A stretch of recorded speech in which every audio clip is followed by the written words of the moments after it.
Hello guys, this is your friend and we are back with a new fanfic. Which is what if Naruto was trained by a devil and built ultimate harem with Mito, Kami Kushina, and Femme Kyuubi Part 2.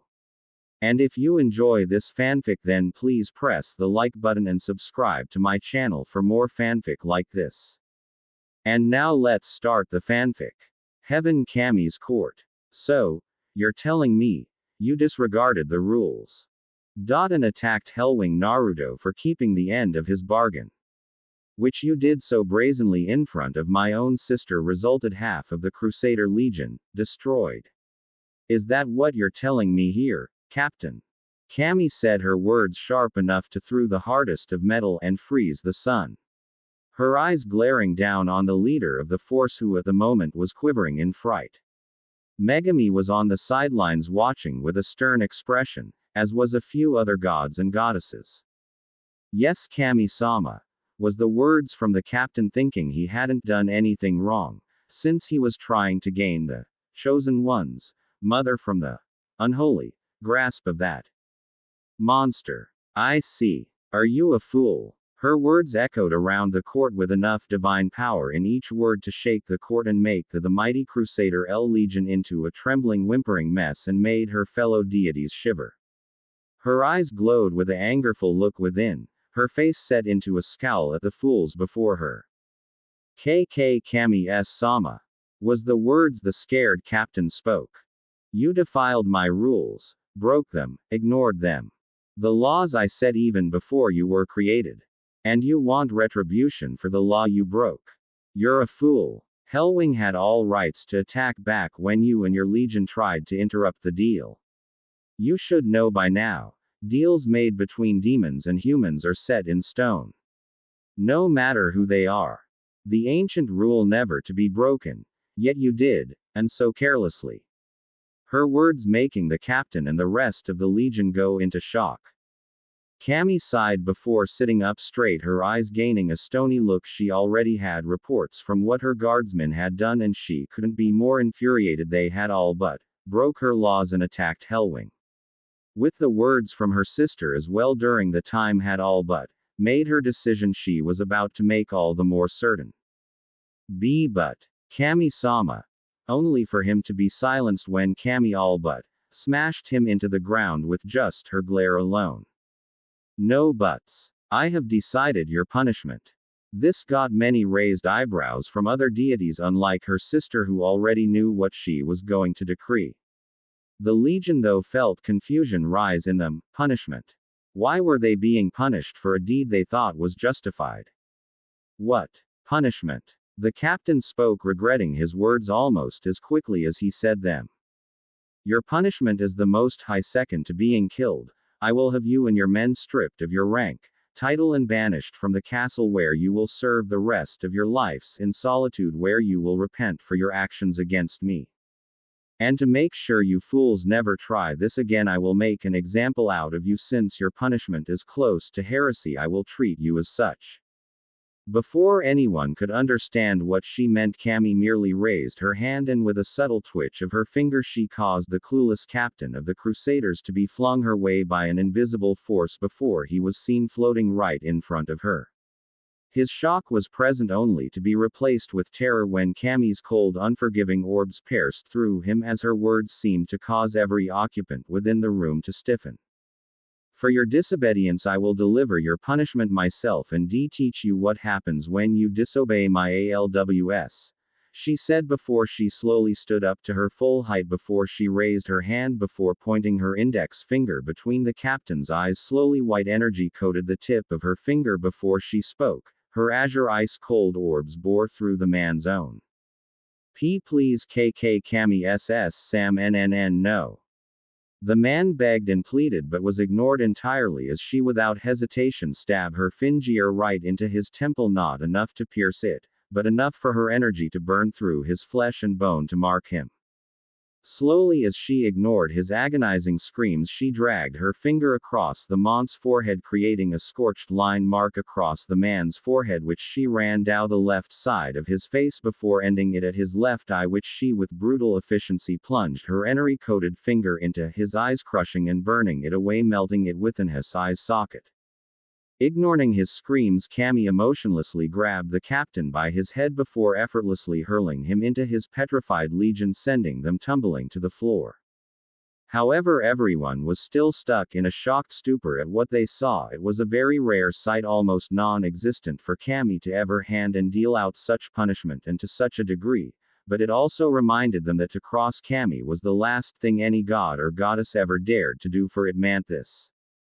Or worse. They could only watch as she sat back down in her seat and beckoned the legion out, her tone cold and toneless. Now, get out of my sight. Which the shocked legion could only nod their heads down before walking out of the court, their honor gone for disobeying their master, carrying their unconscious captain to seek out medical help for his injury. After they left, the other deities followed, as they too were a bit shaken by Cammy's action, leaving only Megami and Cammy in the court. Once the door finally shut, Cammy's face broke out into a sigh with a frown adorning her face. Megami saw her sister's situation and spoke. Something wrong, Cammy Ne-chan.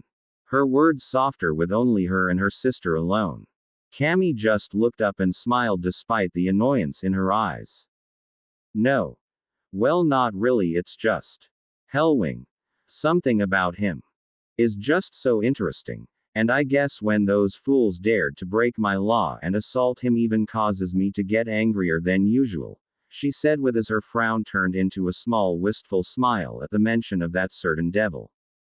Megami only nodded with a smile of her own as she remembered the devil she saw up close just mere moments ago. To feel the brunt of his power and see his transformation before her very eyes was something she wouldn't forget for a long time, nor would she try to. After all, the devil was a subject of immense interest between her and Cammy. Ah yes, well, all I can really say is that he's a strange one. Especially after all the times we've watched him. Her face adorning a small smile as well. Cammy just nodded, remembering the times she and her sister watched the strange yet very powerful devil rise in hell.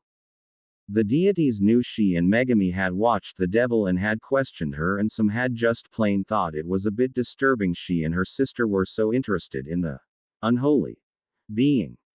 Yet they dared to never question them, leaving the two goddesses to their actions. But watching over him over the years, the two women had strangely developed an immense interest in the devil, to the point one would question if it was admiration, affection, or plain outright love for the devil. They never dwelled on such things, nor did they dare to, but the pegging of such a thing for the two to ever love the devil, the very being who opposes all of heaven, was ludicrous, crazy, insane. And yet they couldn't deny they felt something for the devil. Their feelings for him were strange at best and could only be described at best that they held interest in him and kept an eye on him to watch as he grew into the devil he was today. Though, I've got the strangest feeling something big is gonna happen. Something catastrophic. Her words making Megami frown. Who knows? The future is always changing, my dear sister. Cammy nodded at her sister's words, but couldn't help but feel something big was gonna happen. And it would shake the three realms immensely. If only the two knew this change would alter their lives forevermore. 60 years later, hell. It's been a small yet very long 60 years in hell, and many things have happened since Naruto brought Kushina in as his slave and made her into a devil. One thing was that Naruto wasn't kidding when he said he would be training her in her demonic powers, for the next day when they arrived he had pushed her through the same training regimen he did to Mito. He made her do everything to get stronger, just as he did for Mito. And to Naruto's secret approval, she pulled through every challenge he sent at her with fervor to get stronger and prove herself to her master. The one that saved her from her nightmare and gave her a new life away from Ningenkai. Kushina, to Naruto's standards, was almost up to par with Mito. It would seem Kushina was much more in tune with training and sparring with either him or Mito, made her power jump by leaps and bounds. Mito though didn't slack up a bit, if anything she trained even harder than ever before. Maybe it was because she had someone to train with. Someone that she could actually challenge without be beaten into the ground each time. Or maybe it was something else. Who knows? Only that Naruto knew the two, for the lack of the better word, were the perfect team. Mito the long-range fighter, as Kushina herself was a close-range fighter. Both worked out their weaknesses and made them their strong points, so their teamwork was most amazing. Hell, when they both fought together against Naruto himself, they were at least able to injure him in their devil forms, going all out while also making him actually put some effort to fight back. They were at the strength together of a second-level high demon, just under the level of a king, then a titan. Now when he gives them the time to gain experience with fighting other demons, their power and skill grow even more amazing. He himself was strong, yes, very strong, but over the last 60 years since his massacre of the Crusader Legion in front of Mito and Megami has made something within him crack, making his power jump each passing day. He didn't know what it was, but did welcome it with open arms, since he knew he was stronger than Lucifer, that he had no doubt in. But why was Lucifer still alive? Simple. Naruto wanted him alive. For one simple purpose, and that was to show him the difference between themselves. In both power and skill. Kushina at one point, as did Mito once meet Lucifer when the devil had come to battle Naruto once more, and saw how amusing it was in Naruto's eyes, as the last time they first fought they were on equal footing. But on that one fight Naruto was toying with the devil, making it look equal, but it was a fake that Naruto had kept up for years since his return with Kushina and Mito. It served its purpose, as it kept Lucifer fueling and how he wanted to get stronger to kill his former student. The fool he is and always will be. Though word did reach Hell about the Crusader Legion's punishment and of how they were stripped of their rank before thrown into solitude for disobeying Kami's rule and law. Naruto chuckled when he heard it. It was fitting, really, and amusing as well, to see how the fools paid the price for their actions.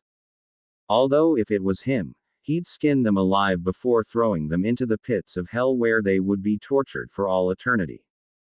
Kushina hadn't changed much in appearance since her time in hell, but her attire was more tight-fitting than the loose kimono her friend Mito wore.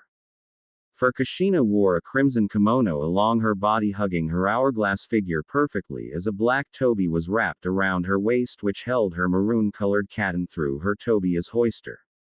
Black swirls adorned her kimono, while the banga of her hair were held up by a yellow hairclip. The Uzumaki insignia was etched into the back of her kimono's fabric. Overall she looked deadly. One very deadly devil empress. Hell, many mistook her for the twin sister of Mito for their looks, but different tastes in combat. At the moment we could find both Kushina and Mito kneeling on the ground, panting. Their eyes were glistening in exhaustion, yet pride at their latest achievement. For in front of them was Naruto, standing in front of them, his arms crossed with a giant gash across his chest. His own eyes showing signs of approval as well. Good job, you two.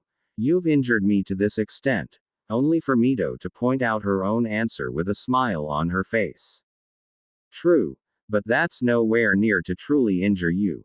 But I do see the improvement we're making. Naruto just shook his head at Mito's words. True, they did injure him, but the gash already started stitching back together, closing up the wound, leaving in seconds not a single blood stain. Though to even hurt him was something, for it was impossible to do due to his remarkable regeneration. Alright, that's enough for today. Go rest, you'll need it for tomorrow's training. Which they both nodded at. Though when Naruto cast his gaze from Mito to Kushina, he saw something in her eyes that made him frown. It was sadness. Hell Street of Helma. Walking along the streets of Helma, the village of demons of all kinds, was Naruto, his slaves on both his sides. Demons all parted way from them, or those that knew of Naruto's reputation steered clear. However, it was the children that gazed upon the devil in awe and reverence. It was like the stories they heard was true from their parents. The legendary devil was as their parents told them about was. The hair, the face, The clothes, everything about him was true. Naruto walked through the street, his face indifferent as ever. The reason for their visit to this city was for a means, as he got word that a demon titan was causing havoc in the town and was murdering innocent demons and children. But honestly, he didn't care about that. What he did care about was that the fool was using his name as a leverage. He heard rumors the demon was his underling and used that as a way to get away with things he did. He didn't like that. He did not like that at all. If there was another thing Naruto hated with a passion, it was those that used their name or fame to get away with other things. But this demon was using his name to do acts like this. That he would not allow. Hey mister. Hearing the words, Naruto looked over his shoulder to see 3 kids with 2 adult demons. All of them were, from what he could tell, the Inu demon. Very powerful demons that could be powerful in their own right, or peaceful beings that wanted nothing to do with violence. Raising an eyebrow, he spoke. Yes, child. His words cold and indifferent. Mito and Kushina looked on at the sight with curious eyes. It was rare for people to speak to their master, and especially children, since some were either scared of him from stories they were told, or the deeds known throughout hell was told to them made them too awed at his sight to even speak with him.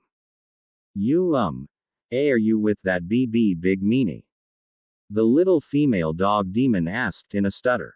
Naruto rose an eyebrow before giving a slight brief glance to the parents, who of which tensed before casting worried looks at their children. Looking back down at the children, he spoke. Big meanie. No, I'm not. This made a male Inu Yukai look up with hopeful eyes as his tail wagged back and forth excitingly. Then are you gonna take care of him? I mean, beat him up and take him away from here. He's caused us so much pain. Which Naruto just looked at the little child before turning his head back in its original direction. That is correct. Before he walked away, his slaves following in behind him.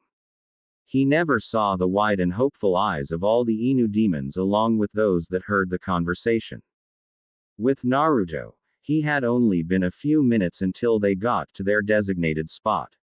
It was a pub basically, where he and his slaves could already feel the Yukai within, so with a slight knock, the door was slammed off its hinges and into the wall, silencing all the actions that just went on in the pub.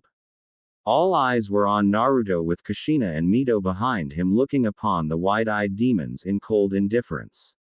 Naruto took a step forward and spoke. Now, which one of you is named Garrosh? He said, and just as quickly as those words left his mouth, all pointed at a demon that just ran out the door. Twitching, Naruto sighed, rubbing his temples. Pathetic fool, he said before all 3 vanished like the wind, only to appear in front of a demon that halted right in its steps. Its big hulking body froze in mid-step. Its red eyes wide in terror as Naruto appeared in front of him with a sinister look in his purple eyes. They were all on the streets of the Helma, with villagers alike looking upon the scene with fear of what was gonna happen. The demon was named Garrosh Hellscream, who in general was a blood-red-skinned fell orc which dwarfed the size of other regular orcs. This was another demon titan that was known for his brute strength and abilities to rupture and upheave the very ground of hell, earning him a fierce reputation as a demonic killing machine. Yet that meant nothing to the devil before him, not that he knew who this truly was. So you're the one that's been using my name to cover up your crimes, right? Garrosh then right there answered his question by speaking. And just who are you exactly? 'Cause you know if you attack me, my boss Hellwing Naruto will come down here and kill you, before taking your little whores with you, it said with a lecherous grin when its gaze set upon Kushina and Mito. Now this was a very bad thing to say, since for one both Mito and Kushina gritted their teeth in anger as their demonic aura came off them in waves.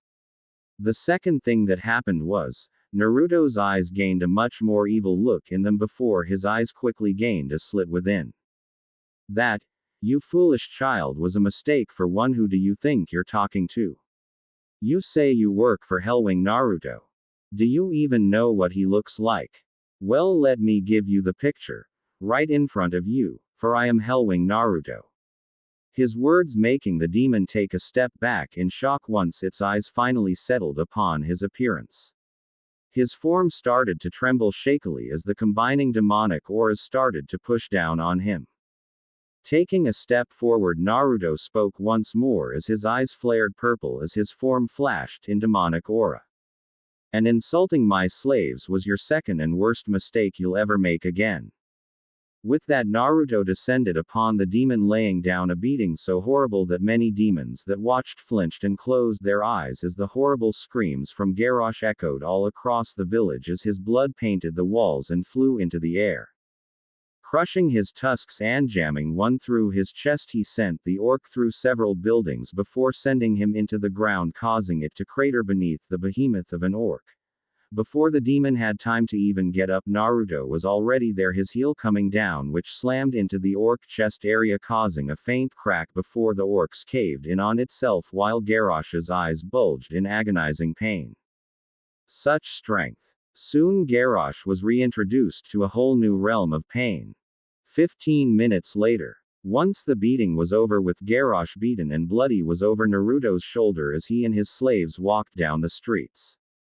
They were on their way to throw the body into the hellfire pits where the demon could be tormented for what he has done. He didn't get off easy with Naruto and won't certainly ever again. Too busy screaming for mercy as his flesh and bones are burnt away only to regrow again, making his pain endless. As they walked, though, Naruto kept giving small glances at Kushina since he had been seeing her act weird lately, strange actually, since she was usually a ball of energy most of the time. That's when he heard something. "The Mister did it. He beat the big meanie," was the voice Naruto knew too well. Looking to his right, he saw the family of 5 Inu demons looking at him in either gratefulness from the parents or the awe looks from the children. That's when the youngest, a little female-looking Inu, ran over to him, her big black eyes wide in awe. She reached his leg and looked up at him with a smile on her face. Thank you, sir," she said before doing something shocking. She hugged his leg. This made Naruto freeze up while Mito and Kushina looked worried at what would happen next. Their master, if anything, was cruel even to children sometimes, and his bloodlust from the little battle might not had been sated. So what if he? Only for the devil to slowly gaze down at the small Inu demon before he spoke tonelessly. "It is of no trouble, he simply deserved punishment for using my name for protecting for his actions, and that is all. Now go to your parents, little one," he said, causing the demon to look before giving a timid nod once she figured out what she had done before running back to her parents. Without pausing a second time, Naruto walked forth, followed by his 2 Uzumaki servants, though this action had been watched by both redheads, and one being Kushina, who watched this with a small smile on her face before she remembered her own child. Looking down at her belly, she rubbed it as a small tear fell from her eyes when she remembered all the time she spent with the unborn child, the one she gave birth to only die on her same birth. Though she never saw the frown on Naruto's face as his eyes were set upon her at her action. Next day, Naruto's residence. It's been a day since their little outing at Helma, and things have been very tense as of late. Mito noticed how Kushina was sometimes avoiding her and Naruto, and of how she was always silent around them. They both could tell something was wrong with her, but Naruto hadn't said a thing about it yet and told Mito when she asked him for help that to let it play out. For now. That is until night came. Did something happen? Tossing and turning in her bed, Kushina gripped her sheets as she whimpered ever so softly. Tears started to form in her clenched eyes as her lip trembled and quivered as the nightmares within her mind kept haunting her every second. "Naruki-chan, no!" Kushina screamed as she watched her unborn child be completely vaporized by the flowing yukai from Kyuubi. Grasping her head with both hands, she shook her head only to see another scene of her one-day-old daughter. Her bright blue eyes glaze over as the chakra of the Kyuubi became too much for her, and soon, to Kushina's utmost horror, Naruki's little eyes were soon devoid of any life. "No. No. No. Naruki-chan. Naruki-chan. Naruki-chan." Her shrill scream echoing all in her room. Realizing what she did, she tried to cover it up only for her face to have tears going down them ever so rapidly. In his room, Naruto's purple eyes snapped open when he heard Kushina's scream and jumped out of his bed before bursting through his door. Upon getting to her door, he kicked it open only to see the sight of a sobbing Kushina. Walking over to her, he saw she was still asleep but was still muttering the name Naruki over and over. Grasping her shoulder, he shook her. "Kushina, wake up." Gasping, she snapped open her eyes only to see the face of her master looking down at her with an impassive face. "Kushina, what's wrong?" His words made her look the other way before she pulled herself up and scooted away from him a bit. "And nothing. Naruto-sama." Though her horrified face said otherwise, seeing he wouldn't get anywhere with his usual way of speaking, he spoke a bit more gently but still firmly while grasping her shoulder. "Kushina, tell me, what's wrong?" The woman all but froze at his touch before the proverbial dam broke. His touch alone made her break down. Before Naruto knew it, Kushina was crying into his chest, her arms grasping his shirt as tightly as she could. Her tears and sobs soaking his shirt. Frozen at the sudden contact, he looked down at his sobbing red-headed slave and blinked. Well, this is awkward. Not seeing any other way to handle this, he awkwardly wrapped his arms around her.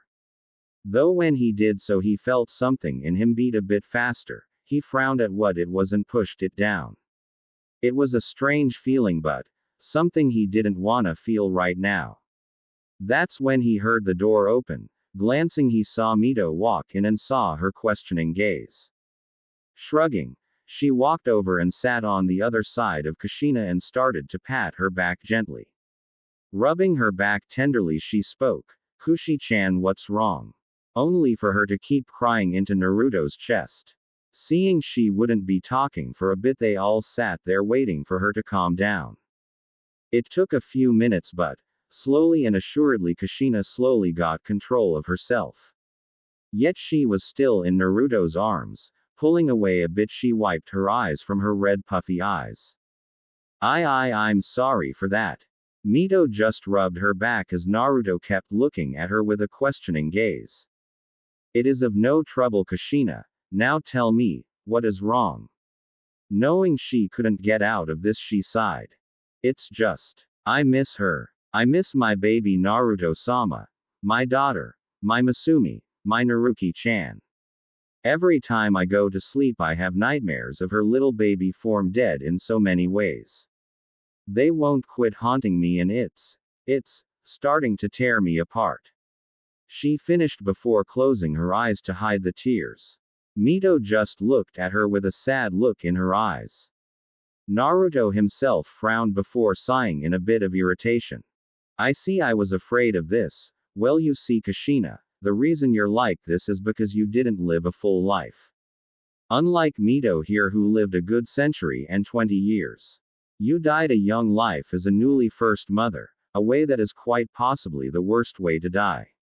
So it's no surprise you're being haunted by visions from your previous life," he said, looking at Kushina with curious eye. "It also makes it a bit worse that you have these dreams, since you feel you have no one you truly believe will help her. This is what happens when mortals don't live to their fullest and die so early on," which made Kushina look down sadly, knowing she had died so early on the day of her daughter's birth.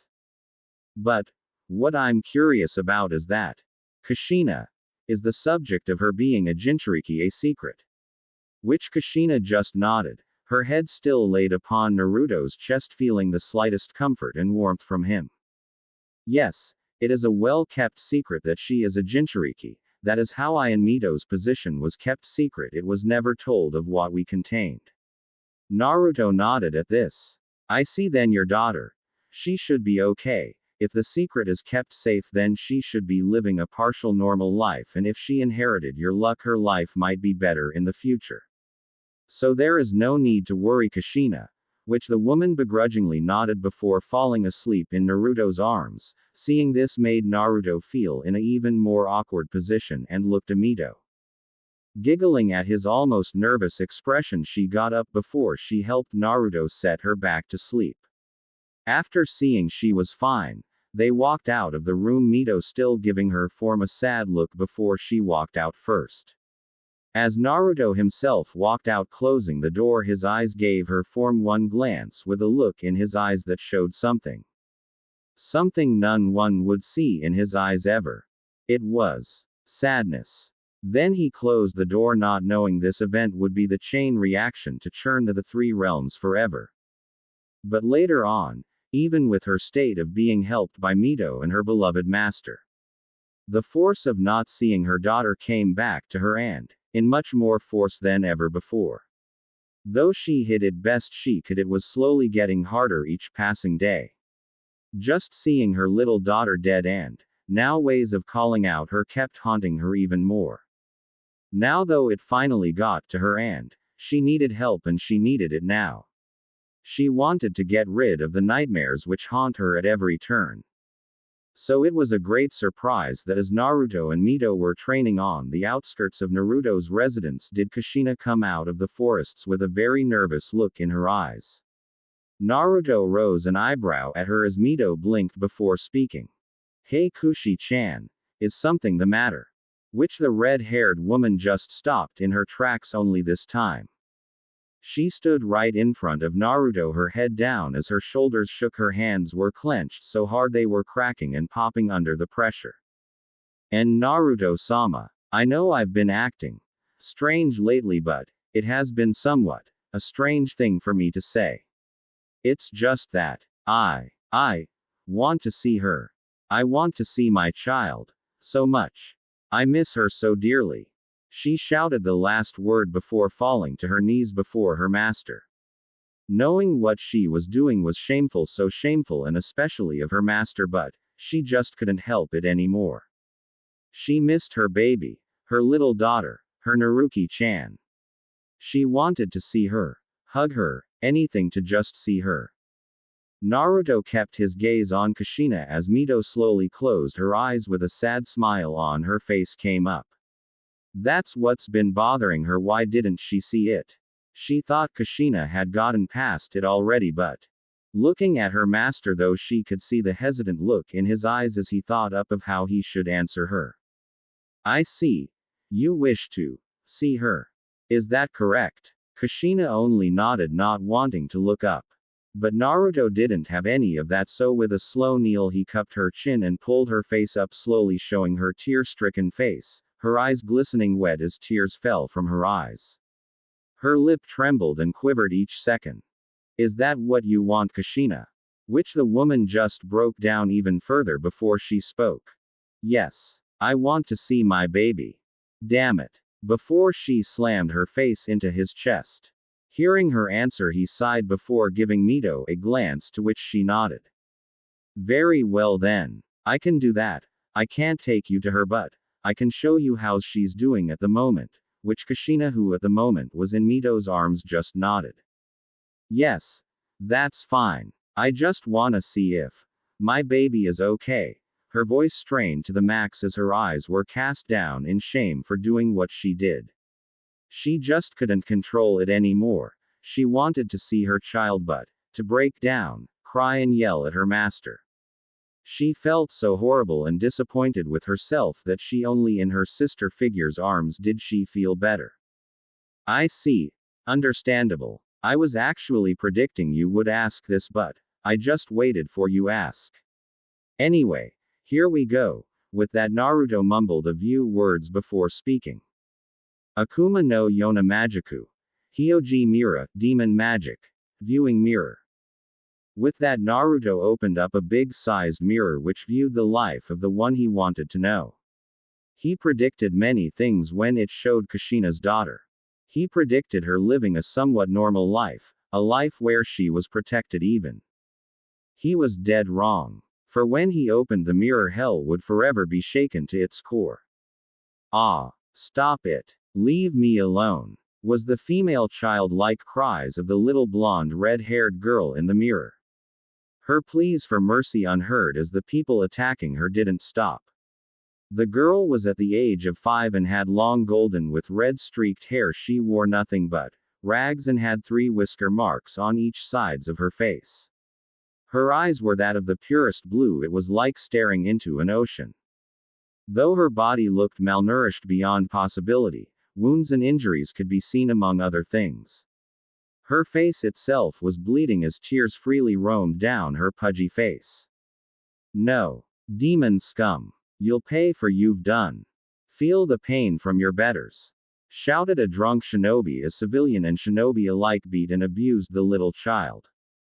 Beer bottles, weapons, kunai, senbon, shuriken and worst of all katanas. The 3 all watched this in emotions going throughout their bodies. Mito was trembling in anger, sadness and most of all hate. Her form trembled and shook as tears fell from her furious eyes as her shoulders and arms shook with each passing hit that was upon the little child. Kushina herself was more on the verge of a breakdown. Her face was formed into the shape of horror and anger mixed in. Her eyes were glistening in anger yet terror for the child. Her arms were wrapped around herself as she watched the scene of the little girl, her own daughter, be tortured. Her daughter's pleas for mercy rang through her ears clear as day. She felt so horrible she wasn't there to help her, keep her safe like a mother should and tell her it was okay. By Kami. I'm the worst mother. Naruto himself though was acting strange. His eyes were full on the scene with a strange look in his eyes as his right hand trembled and twitched every so often. His mouth twitched a bit like he was about to growl or snarl something bad. He slowly, ever so slowly, raised his right hand and looked between it and the child in the mirror. Kushina. Isn't the secret of being a Jinchuriki supposed to be kept secret? Which he got his answer from Kushina when she all but nodded. Then, what the hell am I seeing? His words so cold that it made the 2 involuntarily shiver. With that he looked at his right hand once more. The hand that touched Kushina's swollen, pregnant belly. The same one that felt the many excited kicks from the unborn child. The same one that rubbed and played the little touch and kick game the child acted. He looked upon the child once more to see her tears pouring from her eyes, her pleas of mercy, her cries of pain, her yells of anguish. With that Naruto's right hand quickly clenched as he looked up at the red sky of hell and spoke. Do you see it now, Kami? Are you that blind or ignorant of your creations? Your precious mortals. Look at what they are doing to their savior. They are torturing her. A child, an innocent soul with not a touch of sin in her body. If you won't do something about this, he said as his eyes glowed purple as the ground beneath his cracked and shook. Kushina and Mito looked upon him in confusion as his Yukai energy was rising. And fast. Somebody. Help me. Please. Was the final pleas from Naruki. The choked back sobs of Mito, the cries and mutters of Kushina finally set him off. Like a damn bomb. His eyes then gained an even more sinister glow before his mouth formed into a demonic snarl as his body just flashed with his rising energies. Then I will. For those pathetic fools do not deserve such a gift. Within Naruto broke. An ancient feeling of power rose up into Naruto. His eyes glowed and flashed purple, showing no sign of pupils before the thin sign of a demonic slit for a pupil formed in his eyes. His body erupted in just pure black Yukai with purple streaks here and there, his body hidden from sight and those of his 2 worried slaves. All across hell, many could feel the massive Yukai energy build up, for it was just too gigantic to ignore. The sudden explosion of pure black and purple streaked Yukai which erupted into the skies of hell itself could be seen by all of hell. The massive ball of Yukai which got bigger and bigger by each second made a few so uneasy they would lose control of their bladders or just die from the sudden expulsion of such Yukai. The ground shook, the mountains trembled and crumbled, the sea of blood itself boiled, the sky itself looked as if it was about to shatter all on them. That's when all that Yukai, all that power that was just so unimaginable just condensed, making the ball of energy shrink further and further as the wild and chaotic demonic energy now did something even more terrifying. It got stronger, passing the demonic titans themselves in power. It towered over all in hell, making many just feel like an insect in comparison. That's when many saw it. A giant shadow loomed all over hell, the source of it being exactly where the explosion occurred. Only when its form shifted and showed its true appearance did many freeze in petrifying terror. For in front of them all was a crimson-eyed apparition, it being passing the red sky itself, looming over hell. It could be seen that the apparition was demonic in nature. No, demonic isn't the right word. What is the right word is hellish, nightmaringly terrifying. It had a maw filled with glowing purple giant razor-sharp teeth which seemed to look as if it could tear through the hardest of divine metal. Curved horns stuck out of its head going past its forehead in a curved pattern. The wings of this thing were massive, they all but overshadowed hell, the sea of blood, even the mountains themselves. But the eyes, oh Kami, the eyes, it was like staring into the eyes of a wrathful god. The avatar of death looked to be just within those very eyes. They glowed crimson, yet was so full of bloodlust and vengeance that it made many want to actually pray to Kami herself for forgiveness. Deep within a castle, Lucifer himself sensed the very powerful, even godlike energy explosion. Looking out, he saw the one thing that made him scowl. "This is your doing, isn't Hellwing?" he said, spitting out the name like it was pure venom. That's when he heard the sound of someone walking from behind him. So this is Naruto's power. Lucifer, you never told me he was this powerful, was the seductive voice of Lilith.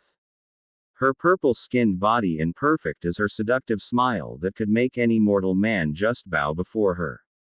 Her eyes glistened in excitement yet curiosity as her set upon the apparition that which loomed over the castle itself. Grunting, Lucifer spoke. "He's been hiding this from me all this time. All our battles, all our fights.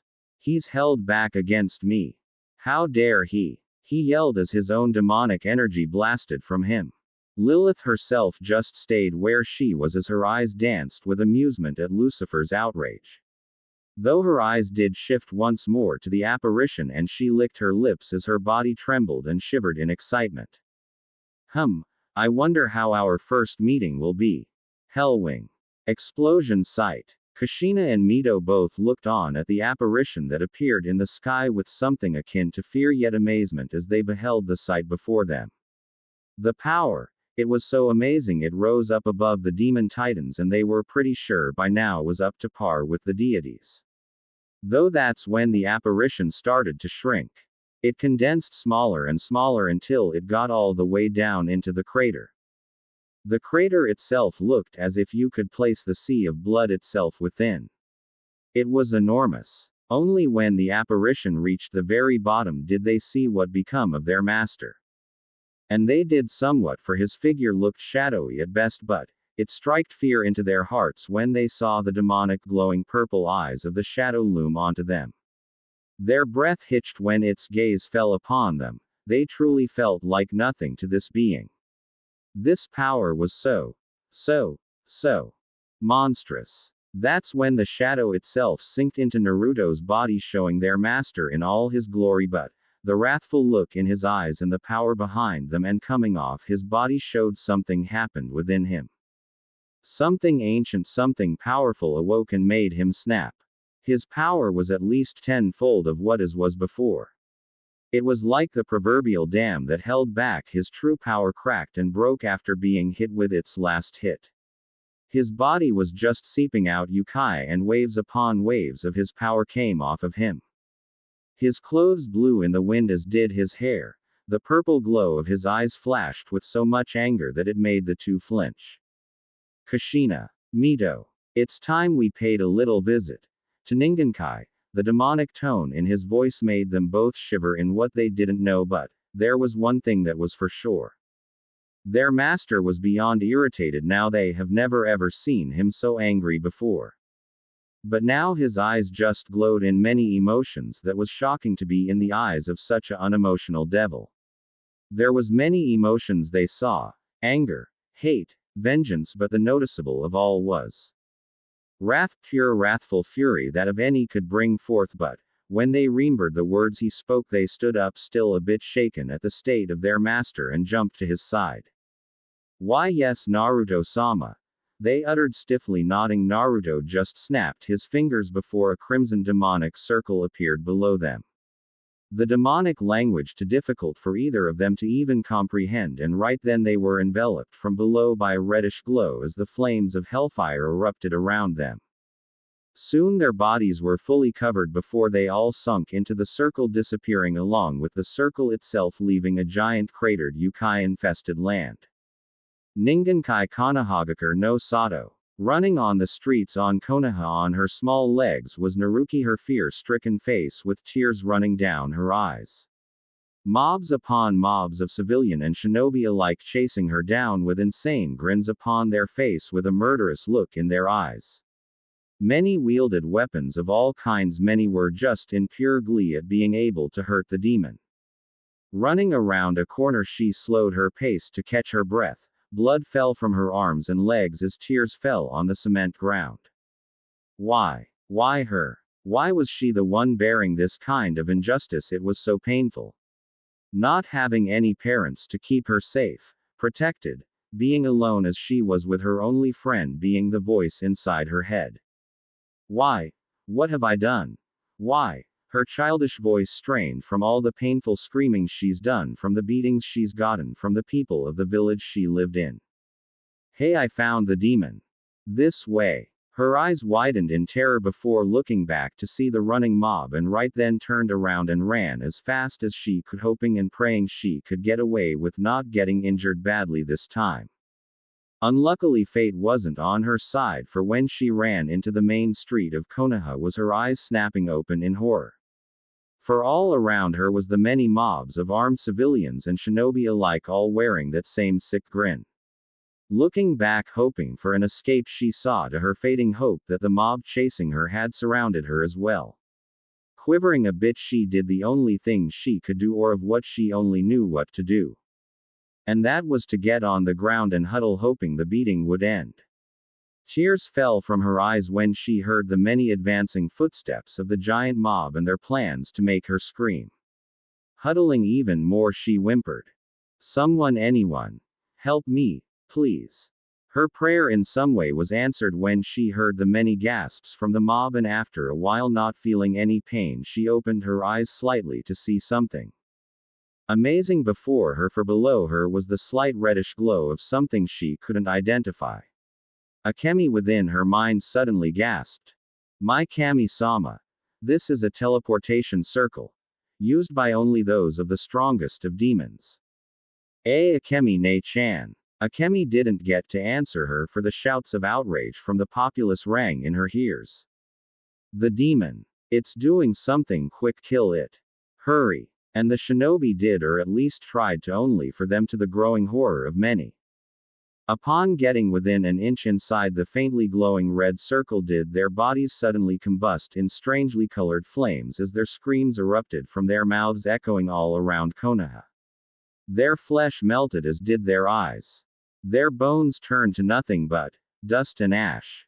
Wow! Was Naruki's amazed thought as she watched her attacker only be killed before her eyes in the most in her eyes breathtaking way possible. What none saw, though, was that the sky itself was turned blood red in color as black lightning started to dance across the sky. The reddish circle around Naruki glowed even more before it started to show strange runes and language none could even hope to decipher. What's happening? Was the words of a terrified civilian. He never got his answer, since the sound of static could be heard before. To all of their horror and Naruki's growing amazement, did the ground start to tremble and shake like a coming earthquake, making many buildings fall and crumble, and civilians all but fall deep within the cracks made by the shaking. That is when they thought it was over, was when the same fires that killed the two shinobi suddenly erupted from the cracks, incinerating any that were near the cracks on the ground. Buildings also randomly started to implode in a hellfire blaze. That which lit up the now waking village of Konoha, Only then, when the sound of lightning, did one person look up only to scream. What the? The sky. Aye, it's red. Many looked up to, indeed to their fear, see a blood-red sky filled with pitch-black lightning. Naruki looked at the sky in awe before she heard something from behind her. Slowly looking behind, she saw something which looked like that strange fire start to rise. That's when, to the awe of Naruki and Akemi's tense silence, did these three sparks of hellfire suddenly open up before the sounds of many upon many bats filled the air, getting the attention of the crowd. Following the bats that circled where they came out of, in a column did a red light come out of all three fire holes. That's when, to the horror and fear of the crowd, did the one thing none expected to come out. It was humanoid shapes, of what seemed to be humans, that which were covered in bats from head to toe. The taller of the two only a foot away from Naruki. When they all came out completely did the bat skin crack with crimson lines which glowed faintly. The cracks got more frequent before suddenly the crowd was blown back into the air and yards away from where they stood. Only strangely enough, Naruki was still where she was, her eyes wide and filled with awe and wonder at what she was seeing. For she was seeing two of the most prettiest ladies she's ever saw. Their red hair looked so soft and silky she wanted to touch it. The one, though, with longer red hair was strangely smiling at her. No way. If they're here, then that means. Naruki heard her but turned her gaze at the last person that stood right in front of her. His imposing statue made her shiver. His glowing purple eyes were looking all on Konoha, making her just think Konoha would just implode by his gaze alone. She wondered, though, who these people were and if they were also gonna hurt her. The thought made her tremble. Naruto himself, after looking around Konoha in just pure distaste, did give a glance down at Naruki, making her break into a shaking mess. When he saw the wounds and blood on her body, made him clench his fist tighter before he looked up at all the squirming humans before him. He could smell their fear, their hatred, and, to his disgust, the disgusting smell of urine. The fools all but soiled themselves. Pathetic child. His words echoing all around the area, Naruki hesitantly looked up at him, seeing his imposing figure. Why, yes. Sir. Naruto just walked past her and spoke.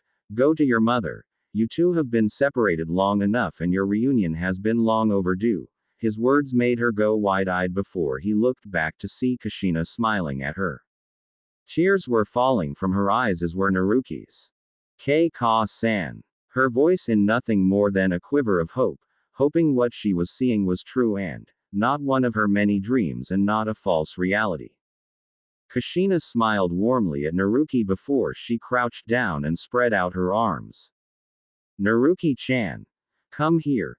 That's all the little girl needed before she ran to Kushina and practically jumped into her arms before bursting into tears.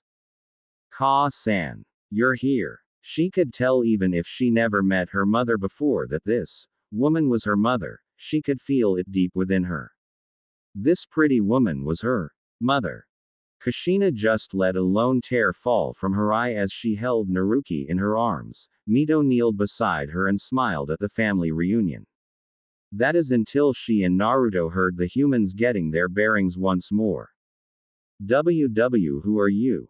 And why are you helping that demon? Shouted a shinobi. Mito just glared immortal before Naruto himself just gave the man a glance before speaking. I do not speak with the likes of your kind. Now die like the pathetic filthy mortal you are. With that, Naruto pointed his hand outward at the mob of shinobi and civilian alike and spoke. Kushina, stay with her. Mito, stay with them. Who knows when heaven's forces will be here? As darkness started to shroud his stretched out arm. Sensing he wouldn't take a no, like she would give him a no anyways, nodded and stayed by Kushina and Naruki's side. Besides, she could feel that Naruto wanted to release some pent-up anger. It was always such a good show when her master always kills. Good then. Now, let the slaughter begin. With that, he gave a glance at the terrified mob and snarled. Die. Bakuhatsu no Yami no Bakuden, exploding darkness bomb, with that the event which would be counted in history as the most bloodiest of massacres commenced. A orb of darkness shot from Naruto's hand and right at the mob of humans, shinobi and civilian alike. Clan members or council members. All were obliterated in a monstrous wave of pure darkness. The wave consumed all in its path, taking multiple buildings along with part of its walls. The blast was so enormous it gained the attention of every shinobi in Konoha, which all raced to where it came from. Naruki though watched with what she dubbed Naruto as the scary man, did and was in a state of awe. Kushina just smiled and held her daughter closer when she saw her eyes at the scene of what Naruto had just done. For before Naruto's outstretched hand was a mob of civilians was nothing more than ash. A giant trench of the explosion's size showed stretching on for miles to miles on end. Spitting on the ground, Naruto's face contorted into plain disgust before he just turned around and spoke. "Quit your hiding and come on out, you pathetic ninja." So with that, all around Naruto did multiple shadows of shinobi pop out, many Junin and Anbu. The numbers were quite many, but, to him, it wasn't even a warm-up. Taking a step forward, he spoke as his demonic aura flared from all around him, cracking the ground and shattering the building walls around him. Let this be put into the history books. Let all of Ningenkai and heaven itself know that Konohagakure no Sato has its first ever massacre. With that, Naruto all but jumped at the shocked shinobi. They never saw what came next. Grasping one shinobi's head, he let out a snarl before snapping it. His snarl turned into a cruel cold smirk when he saw the terror-widened eyes. He looked at the charging shinobi and grunted. Twisting the head even more, he ripped it off, spraying blood like a fountain all over the approaching shinobi before he planted the disembodied head into a sneaking from behind him shinobi into the face, shattering his mask, and practically with just force alone fused the head into the other's cracking and shattering skulls. Spinning around, slammed his foot into the ground before cracks came from the ground and, to many of their horror, hellfire suddenly shot up, incinerating them along with buildings around them. Pointing his right hand out in a strange position, he spoke. "Haru. Titan no Kobushi, hellfire. Titan's fist," and to the horror of many, a giant hellfire titan-sized fist formed over Konoha's civilian district. It being the size of Kyuubi herself. Once it touched the ground, half of Konoha's village was destroyed by a massive explosion of hellfire. The ball of flame evaporated and destroyed all it touched. None were spared, children, civilian or shinobi. All were killed, none were spared. Men, women and children alike were not spared. His wrath, soon the corpses of the dead littered the ground while some were screaming as their flesh melted from their body from the intense heat. "Wow. Naruto-sama isn't pulling any punches," Mito said as she watched the fiery ball of doom light up the blood-red sky. She watched as Naruto just gave a cold chortle as he butchered more vengeful shinobi. Kushina just nodded as Naruki kept her gaze on Naruto's form in what seemed like some kind of remembrance of some sort. His cloak billowing in the wind and smoke, Naruto's glowing malevolent eyes cut through the smoke of fire and sulfur like butter. Around him were multiple mutilated bodies of shinobi dead in their own way. The sound of dripping was heard, for upon Naruto's outstretched hand was a dead body of a Uchiha hanging off his arm. His hand shot through his skull. Waving his arm, he slid off the Uchiha before looking to his right. Another force of shinobi. Foolish. With that, he faced his to the right and spoke. Akuma Magiku. Jigoku no Kokaku Shu, demon magic. Skeletal hands of hell, and before the awe and amazement of the Uzumakis behind him did a rupture upon the ground crack open. Right then a group of shinobi appeared above it. Naruto smirked as he watched their faces form from hate and anger to horror and fear as skeletal hands coated in flames of hell shot out, pulled them down from the air and into the rupture. Ah! The fire! Ah! Oh sweet Kami! The pain! Ah! What are these things? Wait, no. The last one silenced via by the bone hand crushing his skull in. Naruto just smirked cruelly and relished in the sounds of the humans' scream and pleas of mercy as their flesh and bones burned and turned to ash by the fires of hell. He watched them be pulled into the rupture with satisfaction in his eyes. That is when he sensed to his ire another forcing coming from his left, only a chakra signature higher than the others were with them. Bursting out of the streets were shinobi upon shinobi. Leading them were Anbu of the highest level, and before them were the shinobi clan heads of Konoha. Finally was the one that made Mito have a twitch in the eyebrow. It was Senju Tsunade, granddaughter of Tobarama Senju and Godime Hokage of Konohagakure. Her amber eyes were filled with anger and distaste at the being before them who had destroyed so much of their village. With her were the clan heads of every clan in Konoha garbed and ready for battle, though Naruto just ignored their presence and spoke. Pathetic. If this is how strong Ningenkai has to offer, then I'm sorely disappointed, his uncaring gaze shifting back to his normal uncaring one. This seemed to irritate the shinobi that were ignored by him, and Tsunade spoke on their behalf. Who are you? And why have you done this? Which Naruto just gave her a glance, but it was enough to send her into hysterics when his purple demonic eyes set its gaze upon her. Soon an overwhelming feeling of pure demonic energy washed over her, making her shiver in petrifying terror. Snarling at how pathetic the woman was, he turned around, raised his hand up into the air.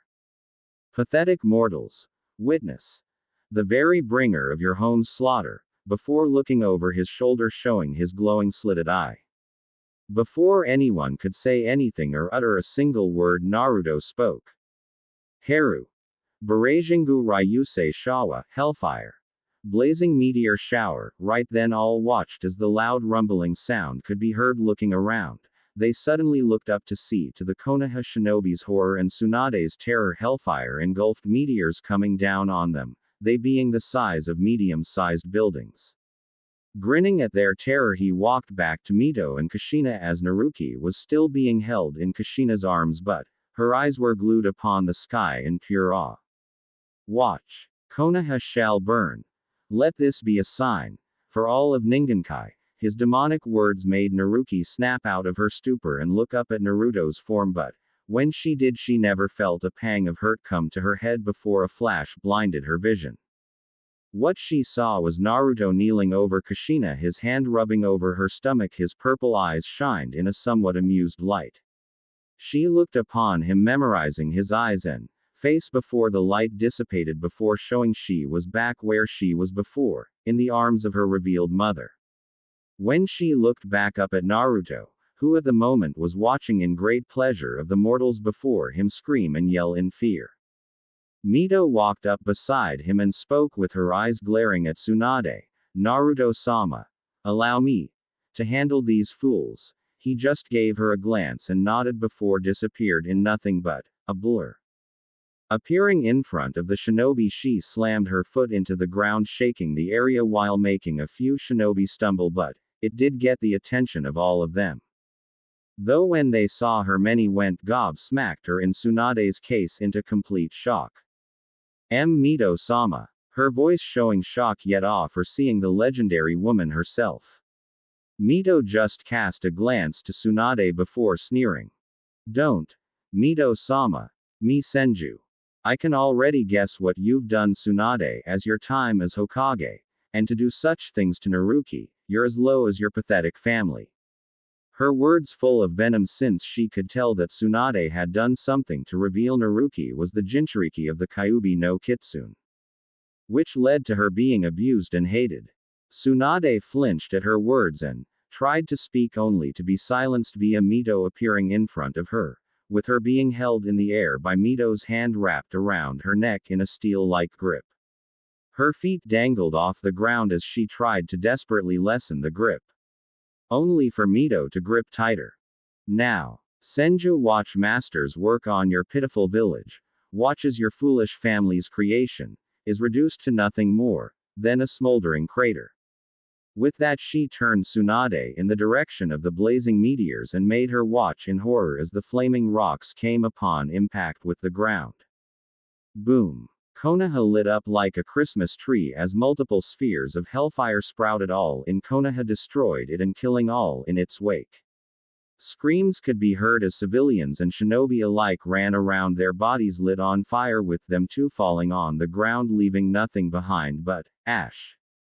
Buildings were nothing but dust in the wind, leaving nothing but smoldering dirt. Ash, dust and smoke blew in the wind as the echoes of screams and yells of humans rang through Konoha, as well as the cries of children.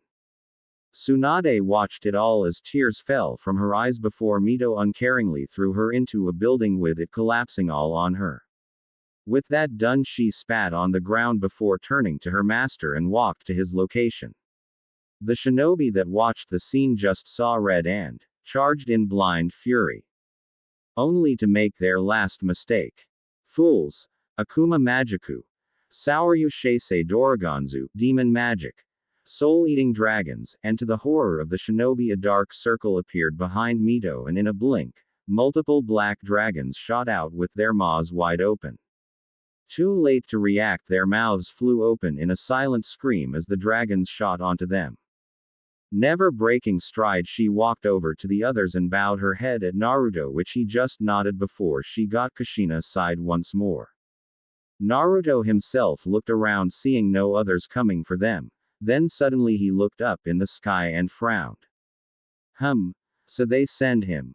Quite desperate they are. They heard his words and looked at him questioningly before they saw him looking up. Doing the same thing, Naruki gasped, as did Kushina and Mito. For a bright hole opened up, splitting up the crimson sky before a figure could be seen floating down. Naruto just frowned when he was confirmed of who it was. When it was clear to see who it was a man. He was tall, around the 6 feet 5 stature, but everything else was cloaked under a massive black cloak, with ripped ends at the end. His face as well was covered with only his glowing white eyes shone with themselves, showing boredom. But the real eye-catcher was the angelic wings upon his back. They were spread out in a 15-foot span, with them being a dull gray in color. Finally was the giant Zanbato strapped to his back. Naruto merely stared at the being and spoke. So Kami sends her best of the best when she can barely even keep her own creations in check, isn't that right, Abaddon? His tone changing to a more demonic tone. Said man just looked upon him, his eyes changing from boredom to a joyful yet curious look. Hellwing. Haha. It's been millennia. How are you? Naruto just shook his head at the man's choice of words. His two slaves and Naruki watched on in curiosity. You never change, but then again you wouldn't be Abaddon if you had, which made a glowing white smirk appear on the shadowed man's face. As have you. Causing trouble, have we? This made Naruto roll his eyes, that is, until the man's cloaked figure tensed and spoke in a more serious tone. Now, what have you done this time? To enact the wrath of the deities, as a whole this time? Which Naruto just waved off his question in a non-nonchalant manner. Nothing really. Just doing a little clean-up. Pathetic humans here and there. Which made the man's eyes narrow. You mean slaughter? Like this, right?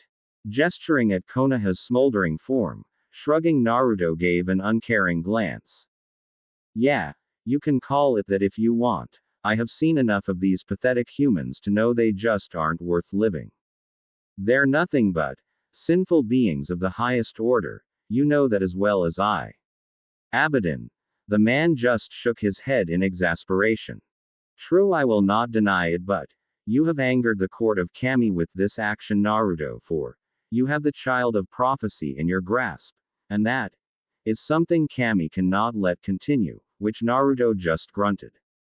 Like I care what she thinks. If she's just gonna stand up there and sit upon her throne and watch as a child is beaten, then no, I'll do whatever I like, and I'd like to see anyone trying to stop me, whether they be God or not.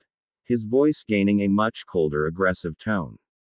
None of which Mito and Kushina had ever heard before. Abaddon himself eyed Naruto with a solemn look before he grasped his Zanbato. Then you give me no choice for angering the deities and upsetting the court of Kami. I am ordered to kill you. Hellwing Naruto. Said devil just gained a grave look and shook his head. You are a fool. With that Abaddon disappeared along did Naruto. Then, it was like a deadly silence filled the area and before anyone could utter a word. Clang. Naruto and Abaddon appeared in the air with the Zanbato being blocked by Naruto's Nodaichi. They disappeared once more in godly speeds before. They appeared once more on the ground, another resulting clash uprooting trees before setting them ablaze.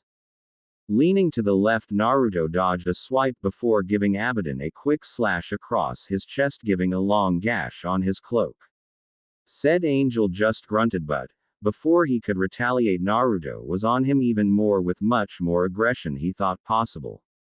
Moving to the right, he dodged a stab before he felt pain in his stomach. Looking down, he saw Naruto's fist embedded into his stomach. You've gotten slow. With those words, Naruto pulled his fist back, making Abaddon hold his stomach in pain, and before the angel could gain his breath, Naruto brought his Nodaichi out and crouched with his weapon being held in a firm grip. Seeing what Naruto was about to do, Abaddon cursed. Now, I end this. With that in but a mere flash, Naruto appeared behind the angel, his weapon outstretched in a manner indicating it was swung. With that, he stood back up and let his Nodaichi disappeared in a pillar of hellfire. Abaddon stood there before in a blink. Multiple gashes appeared on his cloak as his Zanbato itself broke in two. What the? You were never this strong before. His words came out in a strained tone. Naruto heard his words but ignored them before walking up to him. Grasping his cloak, he spoke with his other hand glowing in a dark aura. Now, go deliver this as a message to Kami and those other fools. If they come after me again, I will make Ningenkai my own personal underworld. Now, be gone from my sight. And become stronger. You've become weak. With that, he threw him into the air before disappearing. Before reappearing in front of Abaddon's suspended body spinning around, he delivered a bone-breaking kick to his ribs. Hearing an audible crack and grunt of pain from him, the angel was sent flying through the air and into the high no Kuni forests, passing through trees at speeds none could possibly comprehend. Seeing him out of the way, Naruto vanished and appeared in front of the three Uzumakis and grunted. Now, let us go. I tire of this place. And the child needs some food, before she dies of starvation. Nodding at his assumption, they all stood up with Naruki held gently in Kushina's arm, but her eyes were still on Naruto's form in akin to awe. Mito looked at her master and still remembered how he talked with the angel in a somewhat friendly manner, thus made her very curious. Naruto-sama. If I may, who was that man? Which the devil just snapped his fingers, making a portal appear as he spoke. He is Kami's strongest of her angels, going beyond that of the Crusader Legion. He in a sense Kami's bounty hunter. He is the Archangel Abaddon, and at one time a fellow acquaintance, but he has let his skills get rusty. That made her raise an eyebrow but didn't push any further, knowing it was her master's past and she didn't need to know too much.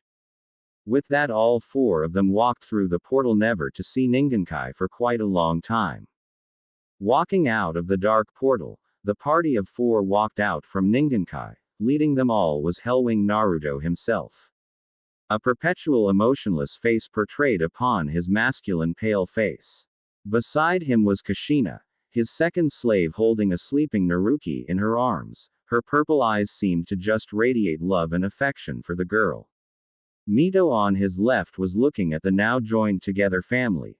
Glancing at her master, she gave him a thankful smile. Naruto felt Mito's gaze on him and looked to his left to see her smiling at him. Rolling his eyes at that, he grunted before moving forward. As he did so, he gave an ever discreet glance at Kushina smothering the little child and couldn't help but feel a small jolt of something strike at his black heart. What it was he didn't know, but he was assuring himself it wasn't anything of what he thought it was. Narrowing his eyes, though, he did feel the accumulation of yokai gathering around Naruki and knew they needed to hurry before the child suffered from the drawbacks of being in hell and, looking around the area of where his outpost and house used to be, he mentally scowled. Looking over at the Uzumakis, he spoke. Mito, Kushina, come, we must hurry before the yokai affects her. Since the residence is destroyed, we'll be going to my secondary base of operations. He received confused glances from the two women as the little 5-year-old girl just snuggled more into her mother's warmth. Naruto-sama, not to sound rude, but where is this other home? Mito asked, which her devil master just gave her a glance before snapping his fingers, creating a portal once more. Walking toward it, followed by the two, he spoke. It is located near the volcano of Unmake Doom. Once there, we shall go into the house where we can begin Naruki's transformation.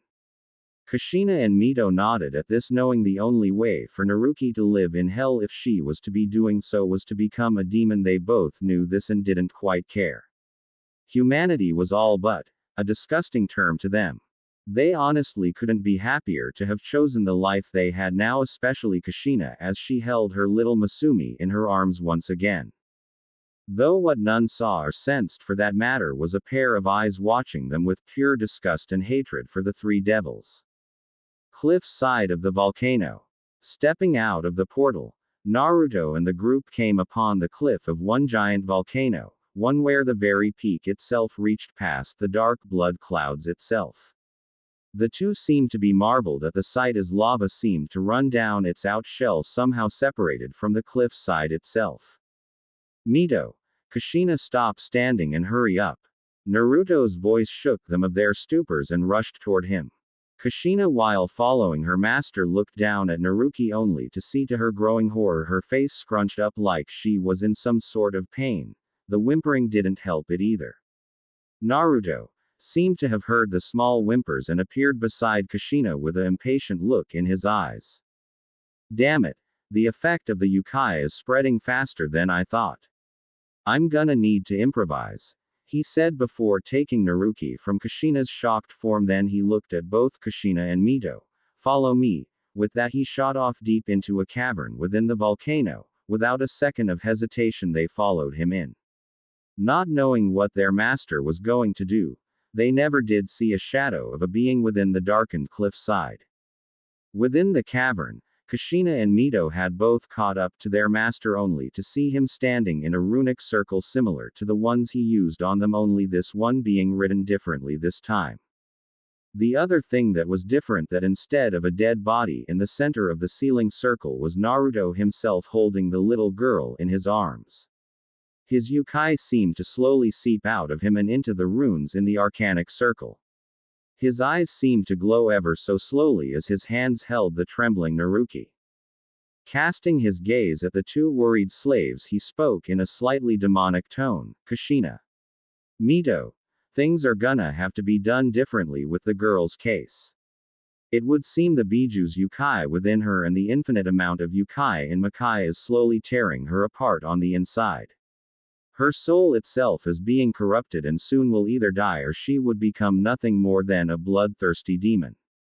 Kushina, hearing this, almost burst into tears. Seeing this, he spoke before she could interrupt him. Do not worry though. I have another way to fix this, but I will say Naruki won't be human any longer and will become a devil like we are. To counterbalance the yokai coming from within her and the one outside pushing into her, I will need to infuse not only my own yokai into her, but my own blood as well. For you see, the power of the yokai I give her would literally tear her apart, no questions asked, but if I were to override her human genes with my blood, it will change her in a devil like myself. Thus her body would survive the transfer. Hearing this, they both had to nod at that. They knew the only way for the little girl to survive was to become a demon. It was a miracle she wasn't already torn apart by the energies within Makai, but both Gesta Kemi within her was protecting her in a way, even if it was hurting her a little in the process. Kushina, gaining her words, looked at her master with a determined look in her eyes. Master, please, save my little girl. I don't care what happens, I just want her to live. Where I can hold her in my arms and protect her like I should have done when she was just born. Hearing this, Naruto turned back to the little girl in his arms and sighed. Very well then. Uzumaki Naruki shall be saved from a fate worse than death or hell's torture themselves. Let her be transformed and become my daughter in all but flesh. ... Let her be born anew. He shouted before his eyes practically lit on fire. Purple flames engulfed his eyes as blood started to pour from his eyes and body. It all but soaking the little girl in his arms and the blood touching the runic circle he stood upon. Looking down at the girl, he set her down in the puddle of blood before he kneeled down at her side and spoke a spell that he had yet to ever and thought he would never use. Akuma Magiku. Akuma no Kai Tenso, Demon Magic. Demonic blood transfer, and with that he placed both his hands on the puddle of his blood. He watched as did Kushina and Mito as blood-red runes appeared in the blood before it stretched toward the shivering body of Naruki.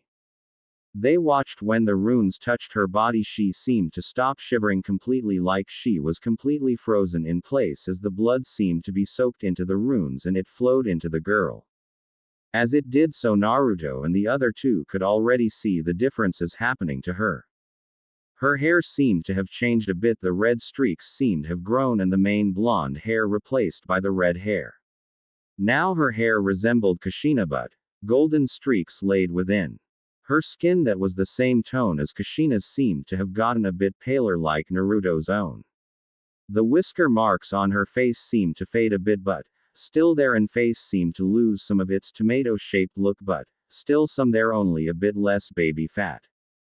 As the blood finished going into the frozen form of the changed Naruki, Naruto sighed before he placed his hand upon the girl's head and spoke once more.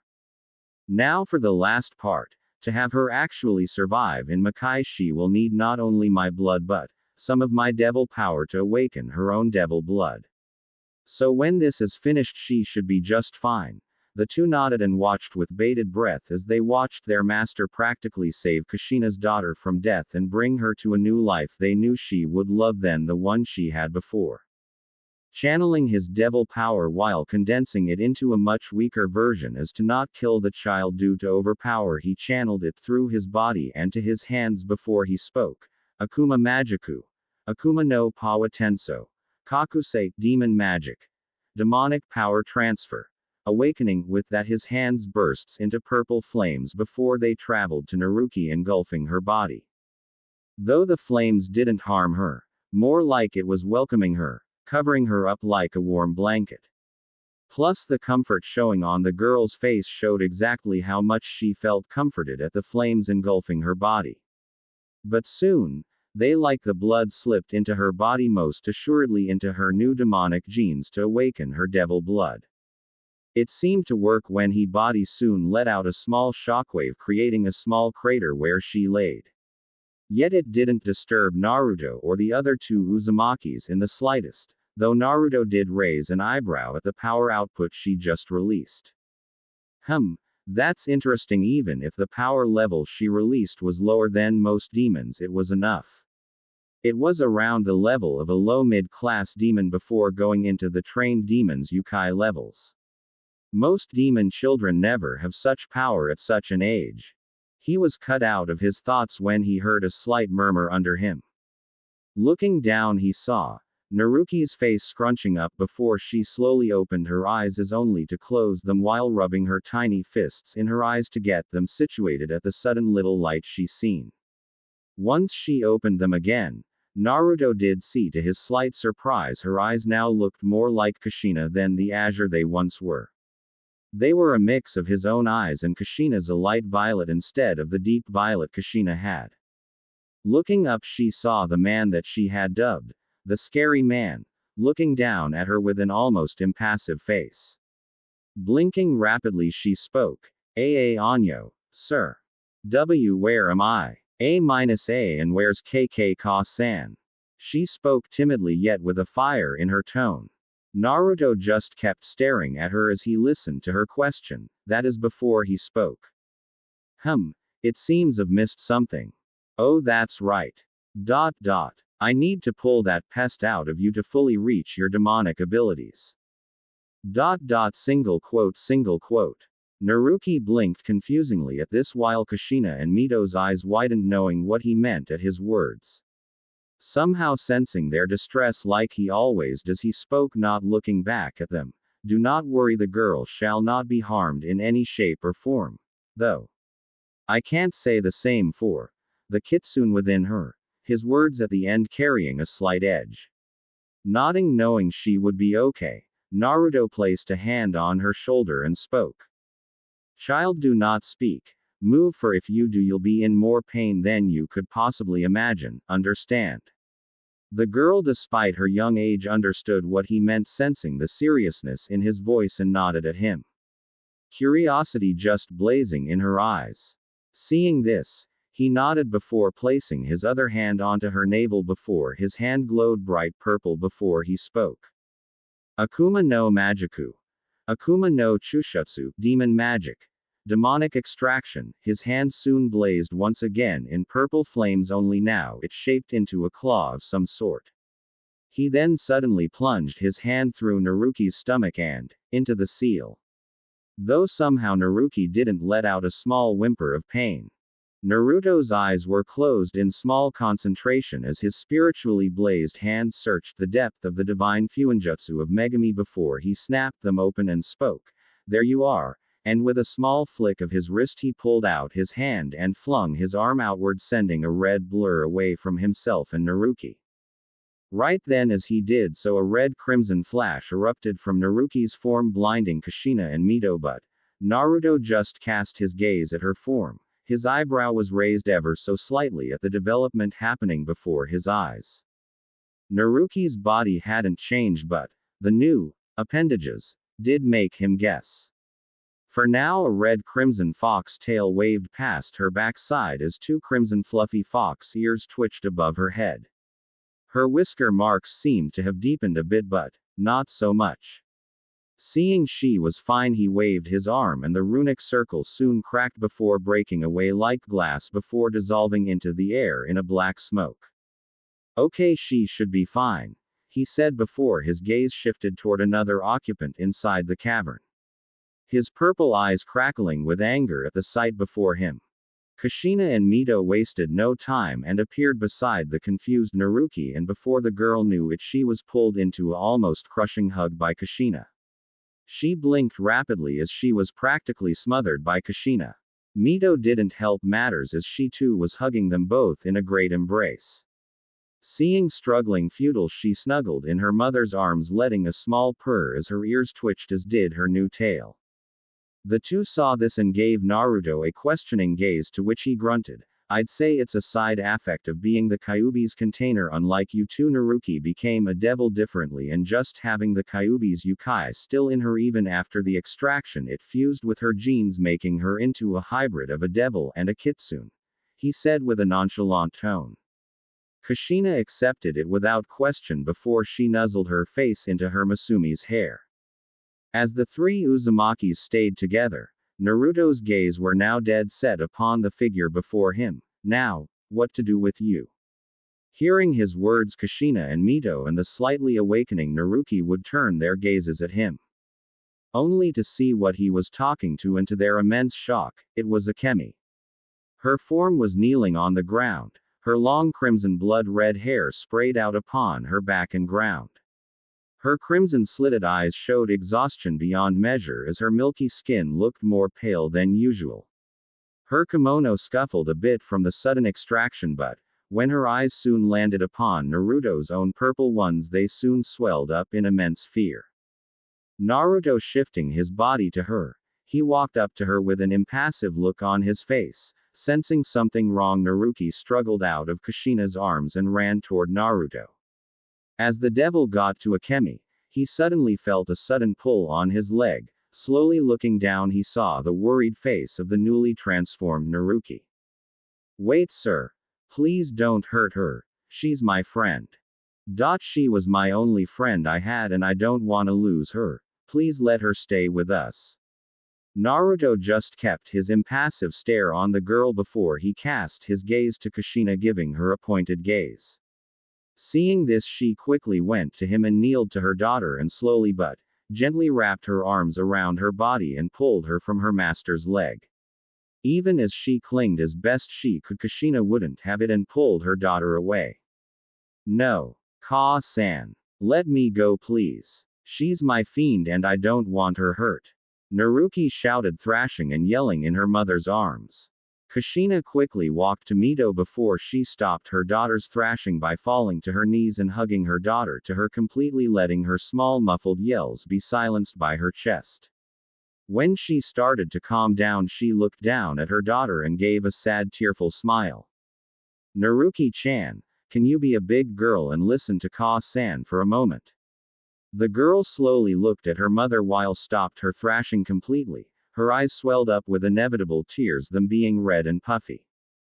Giving a small kiss to her forehead, she spoke. You see, Akemi-chan has done many bad things which have made Naruto-sama very displeased with her. Believe me, I know what you're feeling, for Akemi-chan was my friend also. Hearing this, the little hybrid snapped her gaze at her, tearing up Ka-san, her eyes widening at the realization before she blinked her eyes, trying to erase the tears. She was. Kushina just smiled before nodding. Looking in her daughter's eyes, she spoke.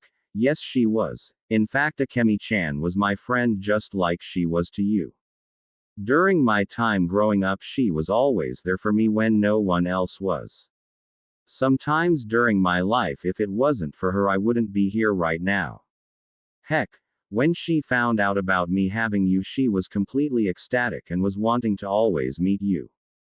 Naruki looked at Kushina, shocked at what she said, and couldn't help for a wide smile to cross her face. That is before the situation come back down on her, but Kushina saw this and continued, but that's a story for another time. You see, Naruki-chan, there are just some things Akemi-chan has done that must be redeemed in any way that can be done. Naruto-sama has to deal with her in his own way and we can't do anything about this. But she's my friend. Kushina nodded, pulling her daughter even more into an embrace, and spoke softly. I know, Naruki-chan. I know, but like I said, there is nothing we can do. This caused Naruki to go silent and look worryingly at her savior and her friend. Standing in front of Akemi, Naruto's eyes staring down her own without a shred of hesitation, his body imposing like a wrathful titan, pressing down on Akemi like a monstrous weight, pressing down on her.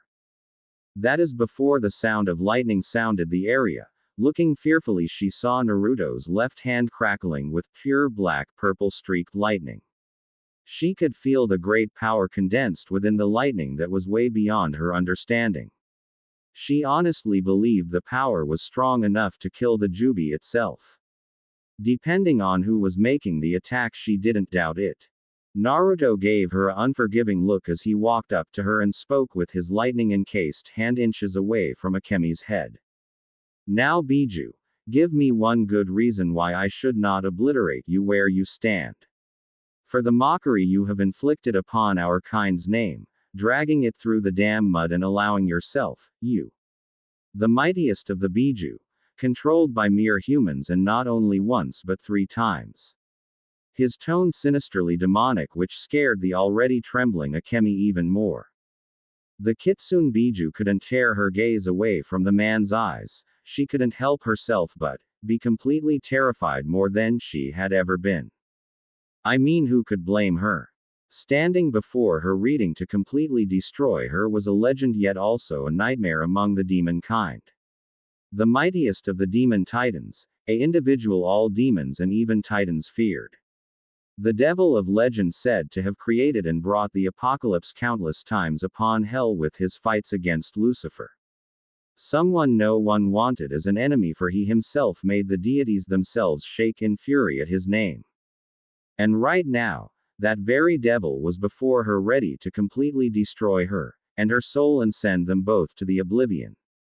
She bowed her head in complete submission, something she never or rarely ever does, for it was against her demonic pride. But when it comes to someone that can kill you with but a flick of his hand, she didn't give a rat's for her damn pride. Speaking in the most respectful tone she ever used, Akemi spoke. I know. And I know there's nothing that can ever change for the things I've done and let pass. I knew I should have been more careful around humans, especially when I knew they could enslave others, but I never expected to be caught like that. Her words laced with the greatest of honesty and truth. Naruto narrowed his eyes as the potency of the lightning got even stronger. A dark aura started to shroud his body. When she saw this, her eyes widened even more before she practically slammed her head to the ground, bowing before the devil that held her life in his hands, literally so. She spoke with the utmost pleading and truth that it shocked the three saddened Uzumakis. But I really want to make amends for all the mistakes I've made, even if it would take me countless years. I want nothing more than to make amends for my past failures. I swear it to you on my demon honor and every 9 of my kitsune tails. This made Naruto raise an eyebrow in slight curiosity. It was a known fact. The kitsune can never break a promise, no matter what it was. By swearing on her tails, she was declaring how much she would sacrifice to make up for her mistakes. Not only swearing on her demon honor, but her tails as well. This is a interesting development. Looking into her eyes, he spoke. And what, pray tell, do you have that I could honestly want? And it best be good, lest your soul be obliterated right now. He kept the lightning encased hand near her face to strengthen his words. It did its job to make the kitsune tremble even more in fright.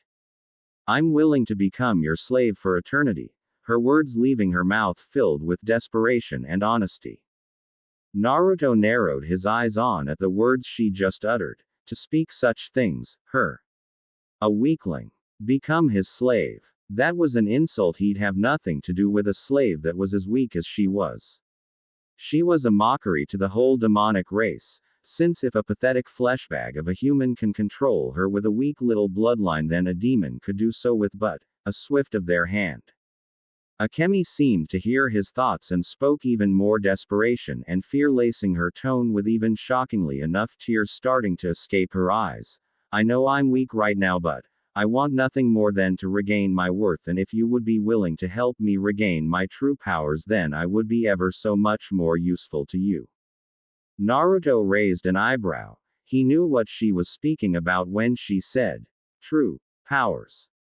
She was saying she would become the Jubi. She was speaking about devouring her siblings, the other 8 Biju, and becoming the new Jubi. Then again, the first Jubi was just a power-hungry fool that couldn't control his own power and became a slave to that pathetic sage. He thought before he looked down at the trembling form of Akemi before he spoke. That would be interesting. If you were to devour your siblings and become the new Jubi, you would most certainly become much stronger than you are now. Akemi gained a small flicker of hope that started to build in her stomach, only for it be squashed down when he spoke again. But you should know, the previous Jubi couldn't hold a candle to Lucifer. His elites are generals, but also Yami's guardians. And now they're 10 times stronger than back then. At best, all you can really do if you were to become to Jubi, and that's if you can control that power, you'd only be able to at best defeat some of Lucifer's rebel field commanders, since the quality is quite low these days, he said while awaiting her response. And if he didn't like it, then there would be one less Biju alive. Akemi nervously swallowed the lump in her throat as she bit her lip, frantically thinking of what she could do before an idea popped into her mind. What if I ate their hearts? Her answer all but a shaky one that would seem so unseemly to be said from her, the Kyuubi no Kitsune. Now this got his attention. Looking down at her, the potency of the lightning seemed to lessen, as did his dark aura, making her able to breathe a bit easier. Whose heart do you speak of? Interest and curiously in his tone. Akemi looked a bit hopeful now, hoping she was getting a second chance. The generals, the elites of Lucifer, and Yami's guardians and chosen ones. Her answer made him quirk an eyebrow at her words. Before he stared deep into her eyes, into breaking contact for a good few minutes. Unlike him, Akemi was having a very hard time keeping contact with his eyes, for the overwhelming power he excluded made her so very weak in the knees, and her demonic instincts just screaming at her that this was the ultimate alpha. He stared at her before he spoke. As you are now. Their Yukai would rip you to shreds in just a few seconds. Now if you were to become the Jubi and stronger than the previous. Many times stronger, since we both know the first Jubi was weak and couldn't control his power due to his immense bloodlust, which soon swallowed him whole and became nothing more than a mindless beast before he somehow gained entrance to Ningenkai, and you know the rest, how he became a slave to that sage and split its power. Now tell me, can you, unlike the first, handle the power if the Jubi and getting stronger along the way, or will you become a mindless beast the same as the first Jubi? His words cutting deep into Akemi's soul. The kitsune lowered her head as she thought for a moment, which didn't take very long when she snapped her face up to him. Her crimson-slitted eyes that were once filled with fear and nervousness were now just flowing with determination. Her gaze standing strong with his own. For you, your lordship, I will and shall endure even worse than that. And in your name I will become stronger and not let the power consume me and bind me like my predecessor. That I swear utterly and completely. Her words rang true. Staring her down, Naruto could see she was speaking the complete truth. Then with a slight twitch of his wrist he flicked his hand away, canceling the lightning around his hand. His aura diminishing, allowing Akemi to breathe all the easier. The Uzumakis that watched looked ever so hopeful at what he was gonna do. The little girl Naruki looked the most hopeful out of them all. Turning around slightly, he looked over his shoulder and gave her a expecting gaze. Very well then, prove to me how much you're willing to go. Prove to me you want to get stronger. And if you should impress me, then you will be spared and become my slave, he said before looking back at the Uzumaki women. Walking up to them, ignoring the thankful look Akemi was giving him, he spoke with a commanding tone that made the three freeze. Mito in the field, show me what exactly she's capable of and do not hold back. Making her know he wanted her to not hold anything back, even if the Biju is a friend, she isn't to hold anything back on her. Mito bowed slightly before heading toward Akemi, an impassive look on her face that conveyed how much she was mentally thanking her master for giving Akemi one chance. Walking up to Kushina and Naruki, he turned around and watched the fight about to come. When he felt two pair of eyes on him, though, he briefly looked down to see the thankful pair of violet eyes of Kushina and the happy giddy ones of Naruki. Kushina was quickly up on her feet when her master was right beside her. That didn't mean she relinquished Naruki from her arms. As the three watched Mito and Akemi get ready, Kushina cast her gaze to her master every so often and back to the front. She couldn't help but feel even more happy of being the slave of someone like him, even if he was close to killing Akemi. She sighed in a silent content while ever so slowly inching a bit closer to him before inwardly making Naruto stiffen, leaning her head onto his shoulder, thus making him widen his eyes slightly while Naruki watched the action curiously. Looking down at the redhead leaning on his shoulder, Naruto narrowed his eyes as that jolt came back, and in full force as well. Honestly, he didn't know what it was, and it was starting to irritate him. But he honestly felt compelled to not push Kushina off him and threaten if she did that again he'd kill her. It was like something was forcing him down, telling him to just let her do what she was doing. He let out a sigh and continued to watch the battle that bound to happen. He never saw the wide smile on Kushina's face or the blush on her face that could make a tomato look deathly pale. She thought when she did this he'd push her away instantly, but, to her immense shock, he didn't. He was letting her lean on him. More so, the way he shifted a bit, allowing her head to comfortably rest between his shoulder and chest, made it all the more better for her. She sighed once more, this time feeling the overall warmth coming from her master, which blanketed her body like a warm blanket, a blanket that would protect her and Naruki from the cold. Briefly looking at her daughter, she saw her slight surprise that she was asleep right then, quietly snuggling into her more and more. Naruto-sama, thank you for giving her this chance, she muttered, to which he just grunted. It still depends, Kushina. If she cannot impress me with fighting Mito, then she shall not get this chance. It all depends if she is willing to go beyond everything to get stronger and make amends for the mistakes she's made. If not, she will die no matter what. She just nodded, knowing it was absolute. His word was law to them, and knew it couldn't be broken no matter how much you didn't want it to be so. So Kushina just closed her eyes for a moment, enjoying herself from feeling herself leaning against her master. She then opened her eyes to watch the battle that was about to begin. Very well then, master. With Mito and Akemi standing on opposite ends, Mito and Akemi eyed each other as they stood ready to fight one another. Mito eyeing her former prisoner with an impassive look as our demonic aura started to leak off her and shroud her body in a crimson-purple aura. As Akemi gave her a stare filled with determination and the will to win, something that made her mentally smile at. Akemi, letting loose her demonic power, made her appendages come out with 2 long crimson fox ears and 9 flowing fox tails flow from out her backside. The whiskers on her face deepened till they literally became real. Her hands soon became claws as fangs protruded from her mouth. Mito, seeing Akemi was ready, spoke. Now Akemi, let's see how willing you're ready to go. To impress master. With that, Mito pulled out her hands and before speeding toward Akemi, the Biju doing the same. Her purple eyes glowing as Akemi's own crimson doing the same. Once they appeared inches from each other, it signaled the fight had begun. Boom! A explosion of smoke and dust erupted as Mito and Akemi struggled with a headlock grasp.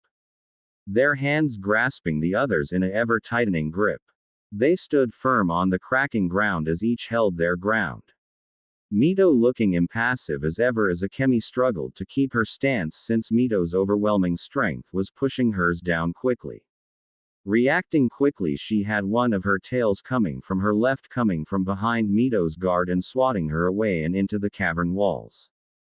Not letting up, she charged right at the silent as ever Mito, only to stop when she felt a sudden impact hit her stomach. Looking down, she saw Mito's foot slammed into her stomach. Not able to let out a sound, she was sent flying into the opposite wall, thus cracking it as rubble started to fall around her. She was still trying to wave off the hit she felt that knocked the air right out of her, only to see a pair of glowing purple eyes converge right on her.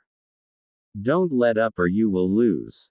Akemi, was Mito's only warning before her hand grasped Akemi's face before she swung right past her master and Kushina, making the wind blow past them, making their hair blow back as she sped past them after her target. Naruki was still amazingly asleep throughout it all. Kushina blinked slowly while Naruto just turned around and walked toward where the battle would be taking place. Kushina beside him, instantly holding her child in her arms. Looking at her master, she spoke. Seems this is gonna get a bit rowdy, don't you think so, Naruto-sama? She said while inwardly pouting at not able to lean on him again. She was enjoying that, damn it. Looking to Kushina, he sighed. It is of no trouble, no demon would dare come to this volcano, and besides, the level of Yukai that is gonna be used here will vaporize many lower level demons.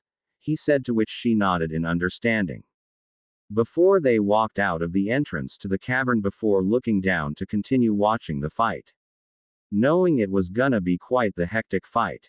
With Akemi and Mito skidding on the mountainside, Akemi snarled before she looked up to see Mito coming down like a missile. Reacting quickly, she crouched before jumping away. As she did, Mito practically slammed right into the mountainside, making the area shake as a pillar of smoke shot into the air. It quickly disappeared, showing Mito crouching on the ground, her fist implanted into the ground, a crater all around formed by her fist. When she snapped her eyes to Akemi, they glared as did her own crimson ones.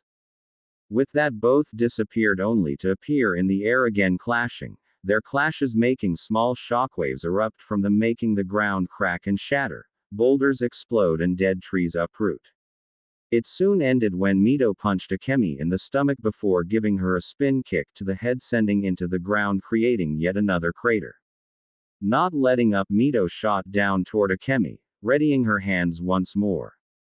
Only when the smoke cleared did her eyes widen slightly when she saw Akemi gathering Yukai into her claws. Glaring at her oncoming target, Akemi concentrated her Yukai into her claws before shouting, Kitsune Oni no Sume.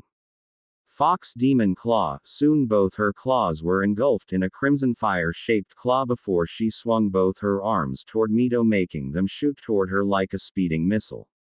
Seeing them come, Mito silently cursed before quickly moved in the sky, avoiding the flaming claws. Getting irritated with her maneuvering, Akemi moved them once more onto Mito, which she dodged once more, only to the Uzumaki's surprise another pair of flaming claws shoot out of the first pair, which soon grasped her body in a dual grip. And with a grin, swung her arms down, which the flaming claws soon followed. "Take this, Mito!" she screamed before slamming the Devil Empress into the ground, splitting it like a small earthquake as a medium-sized ravine appeared. Yet again another crater formed. Only this time as Akemi glared into the smoke, she suddenly felt her fire claws start to turn gray. Seeing this happen, her eyes widened before canceling the technique. Good thing she did, because once she did, the fire-engulfed claws soon became nothing but stone, which soon cracked and shattered, turning to dust that flowed in the wind. "That was good. Now keep going," was the words that whispered into her ear. Spinning around, she was quick enough to dodge or guard against the incoming punch was planted into her face, making it cave in itself. Not stopping, Mito slammed her other hand into Akemi's stomach, making the Biju gasp before coughing up blood. Mito didn't let up before grabbed Kyubi by one of her tails and swung her around before letting her missile through and ram into a couple of dead trees, which she soon followed in, since now Akemi was inside the forest of dead trees. Through it all, Naruto's scanning, calculating eyes moved from one end to another, watching the fight with a calculative eye. In the forest, Akemi panted, her hair cascading over her eyes. She had a hand on a tree as she regained some air. As she did so, her mind thought a mile a second as to how to fight Mito, who she knew was much stronger than her. "But I won't give up. His lordship is giving me a second chance. I promised I'll do anything, and I damn well meant it." With a renewed vigor, Akemi narrowed her eyes before twisting around, blocking a kick from Mito. She stood her ground, but the ground behind her didn't, for it uprooted behind her, shattering and cracking. Her long blood-red hair billowed in the wind before she grasped Mito's foot before swing her up before slamming her into the ground. She didn't stop there. After letting go of her leg, she grasped her head and started to repeatedly slam her face into the ground. With each hit made the ground gain a bigger crater with each one. A multiple sound of banging could be heard from within the forest. When she was done, Akemi grasped Mito by her neck, only to be swatted away when a clearly unscathed Mito grasped her arm and pulled her to her before kneeing her in the chest before ramming her fist into her face once more, rocketing her through several more trees. As she did so, Mito brought up both her hands and spoke. "Take this. Harifaya. Fayasudomu, Hellfire. Firestorm," and then suddenly she raised her arms into the air as her hands suddenly shot out multiple orbs of hellfire into the air, surrounding the minuscule area where Akemi was. As she did so, her eyes glared at the struggling Akemi. "If you don't wanna die, then I suggest you get up," was her words before she dropped her arms downward, which the orbs somehow followed her movement. They suddenly shot down toward Akemi. Seeing this and seeing no other way out, Akemi grit her teeth before expelling her yukai outwards, surrounding her body in a sphere of blood-red yukai. She hoped it would withstand. Boom! A sphere of hellfire erupted from the forest, destroying all in its path. The ground shook and cracked as the chaotic winds and shockwaves formed. The attack blew past Naruto and Kushina, which didn't do much but ruffle their hair. Their eyes were on the fight completely, while Kushina let a small thank you that Naruki wasn't awake right now. That was smart of her, condensing her yukai around herself like a protective barrier. "It was a good plan," Kushina said, to which Naruto just grunted. It wasn't enough, his words flowing in the chaotic winds of the aftermath shockwave. But his eyes were now showing a flicker of interest. Forest crater. Within the giant crater that still had smoke rising from within was Mito, standing there impassive as ever, her kimono billowing slightly in the wind. Her hair covering part of her eyes, which didn't stop them from glaring down below her at the smoking form at her feet. On the ground was Akemi, not dead but Not fine either. Her body had slight burns and her kimono was burned greatly, showing much of her body. Parts of her silk black bra and panties, but none to showing. Her face though showed frustration above all. Damn it. I won't lose here. No, I won't, she said, not wanting to lose this last chance at life. A life she so desperately wanted more than anything. Mito, looking down at Akemi, just sighed. Akemi, you need to do a lot better than that to impress Master. If not, you will die here, she said. Akemi seemed to stop struggling as she thought of what Mito said. She's right. I've been doing nothing to her. She doesn't have a scratch on her. I've been doing this all logically. I don't want to lose here. I want to make amends. I want to win this. I want to gain his lordship's interest. Akemi's eyes soon snapped open as her crimson eyes soon glowed pure blood red. An animalistic growl escaped her throat.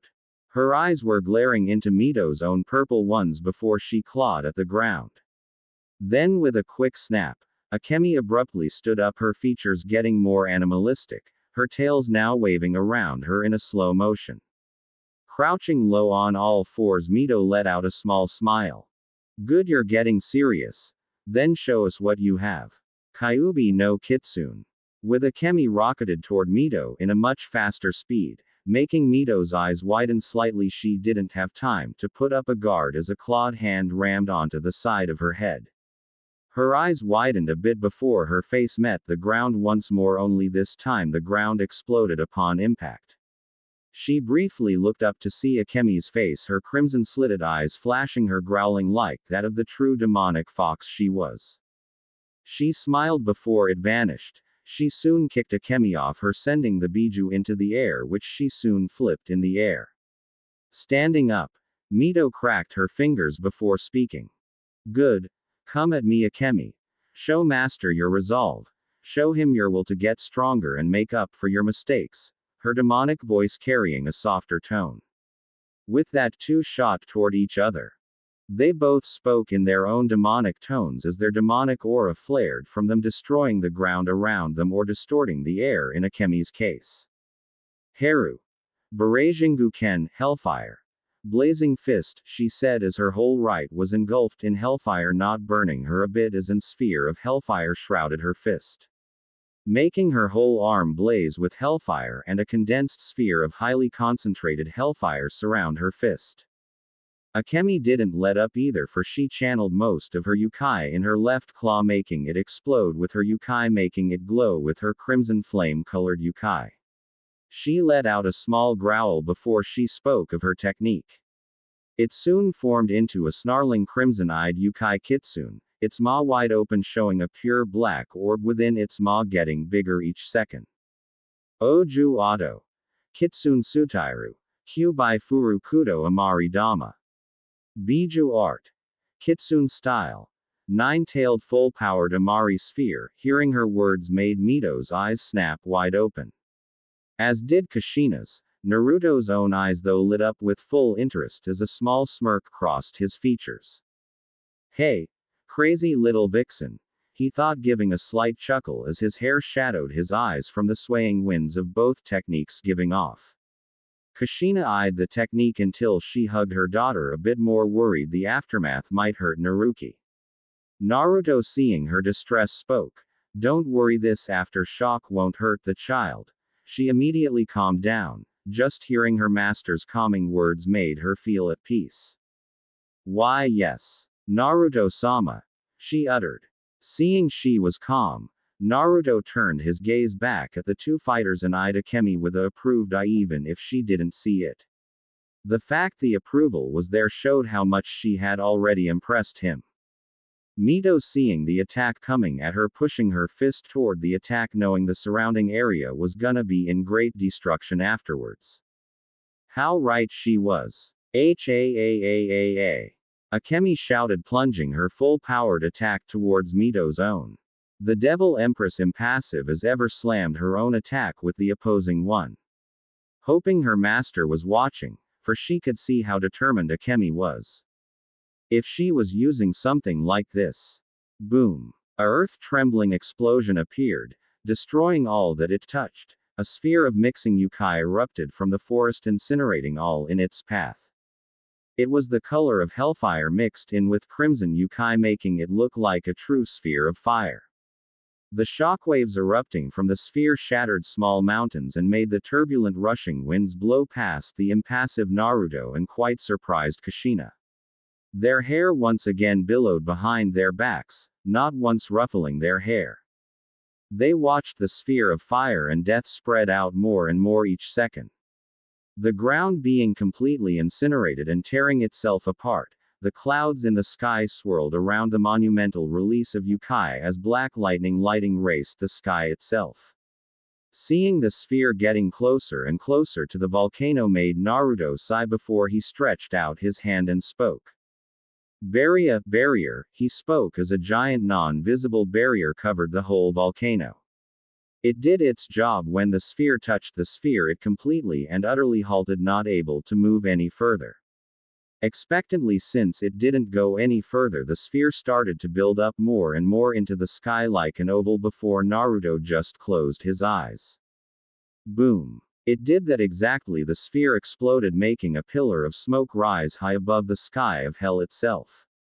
Going through clouds all the way, it was never ending. Naruto stood in front of Kushina, knowing this aftershock would pass through the barrier and would hurt the child, and he couldn't let that happen. So as the aftershocks blew past him, he continued to gaze down at the now smoke-filled crater with an impassive look that conveyed the impressed look within his eyes. That attack Akemi used was actually strong enough to injure one of Lucifer's generals and could quite possibly wipe out a small group of the rebel forces. He was quite surprised at how much yukai Akemi used, and in such a condensed manner as well. It was much stronger than the other Biju's normal Amari, that was for sure. A few minutes later, when the smoke disappointed, Naruto and Kushina could see two shadows within the crater. Concentrating his gaze on the two, he let out a small smile before he spoke. "Come Kushina, it would seem the fight is over," he said before jumping off the cliff before floating down toward the crater, Kushina following him. Crater. Within the giant crater, the smoke rose into the air ever so slowly as the remaining yukai in the air seemed to float around like a never-ending fog. The fires of hell littered the ground in many different patterns. Within the raging aftermath of smoke and fire, was two shadowed forms, one standing, another laying upon the ground. The first was an amazingly unscathed Mito who had not a single scratch upon her flawless body. Her kimono was slightly burned, if anything, showing her bare shoulders and more of her toned legs. Everything else was unscathed, but, unlike her, Akemi was much worse off. The nine-tailed Biju was laying upon the ground with severe burns. Was Akemi. Her body was covered in multiple burns that was already healing but was quite severe. Her body had no clothing since her kimono was all but incinerated in the attack, with only her silk black bra and panties still there, but they themselves were barely hanging. Her eyes were closed, yet her slight breathing showed she was unconscious. Her fox ears laid flat upon her head as her tail sprawled out on the ground, not moving but with just a slight twitch. Kneeling before Akemi, Mito let a smile grace her features as she took her hand in her own and spoke, her impassive face now a gentle and sisterly one. She placed a hand on her cheek and smiled at her. "You did great, Akemi-chan. You did absolutely wonderful." Her words flowed into the unconscious Kitsune's ears and possibly the other. That's when she heard two soft taps land on the ground, so looking behind her, she saw the smiling happily Kushina, who was holding a sleeping Naruki, as Naruto himself was eyeing both her and Akemi with his usual impassive gaze. Sei gave them both a bow of her head before Kushina rushed to her side, checking if she were okay. As Mito frantically told her she was okay, Naruto walked over to the unconscious Biju and stood over her with a strange look in his eyes that had yet to show any intent to end her right there. More like the fact he was looking into her very being and analyzing her very soul. The two Uzumakis saw this and waited with bated breath on what their master was gonna do. But the next thing he did shocked them both. He gained a small smirk before speaking. To use that in such a highly condensed manner, you would have died if you were in Ningenkai if you used that. To have overpowered that attack and forcing everything into it. You are crazy, you little vixen. His words carrying a small amount of amusement and humor with each word.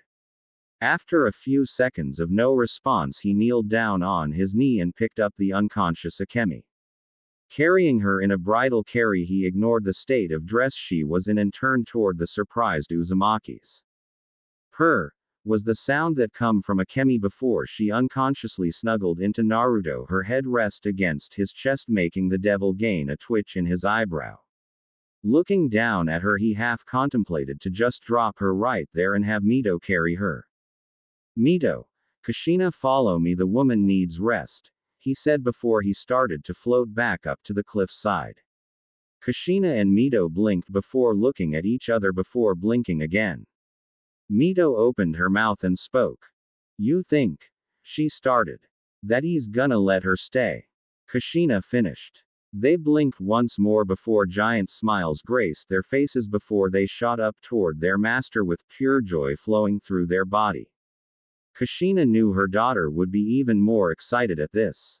Once reaching their master, they saw he was already walking into the cavern, which they quickly followed him inside. Though once they were by his side, they regained a slow pace with his own. Now Kushina, being the very curious redhead, had to ask. Anyo. Naruto-sama. The devil just gave her glance, which she saw as she had his attention. What are you going to do with Akemi, if I may ask? This earned a sigh from the man. Before he kept walking. Well, I'll cut straight to the point with you, Kushina, as well as you, Mito. She wasn't going anywhere fast during the fight. But even when she was losing, she threw away her logical thinking and gave into her demonic instincts. Now this is in some cases bad, but when it comes to a kitsune, relying on their instincts alone makes them a much more deadlier enemy. Kyuubi here before this has been relying on her mind, which weakened and allowed those humans to enslave her.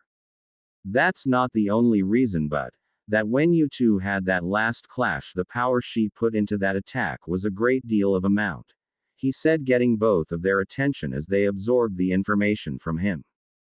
How much was it? This caused their master to just give a small chuckle before he spoke again, this time though with approval in his tone, which was quite rare to ever be heard from him except during their time they trained under him. Included with all the power of a nine-tailed Biju. She forcibly pushed more Yukai into the attack, making it having the amount of Yukai compared to one Kyuubi and one Hachibi. This got gasps from both of them, since they both knew from personal experience that using such levels of Yukai was very deadly to yourself. If you were to overexert yourself, you could start to die slowly if you emptied your reserves to complete zero, and even beyond that. Your body would slowly tear itself apart without Yukai to help keep your body be stabilized. How did she have that much Yukai? Kushina asked, her eyes gazing down on the unconscious kitsune with awe and admiration in her eyes.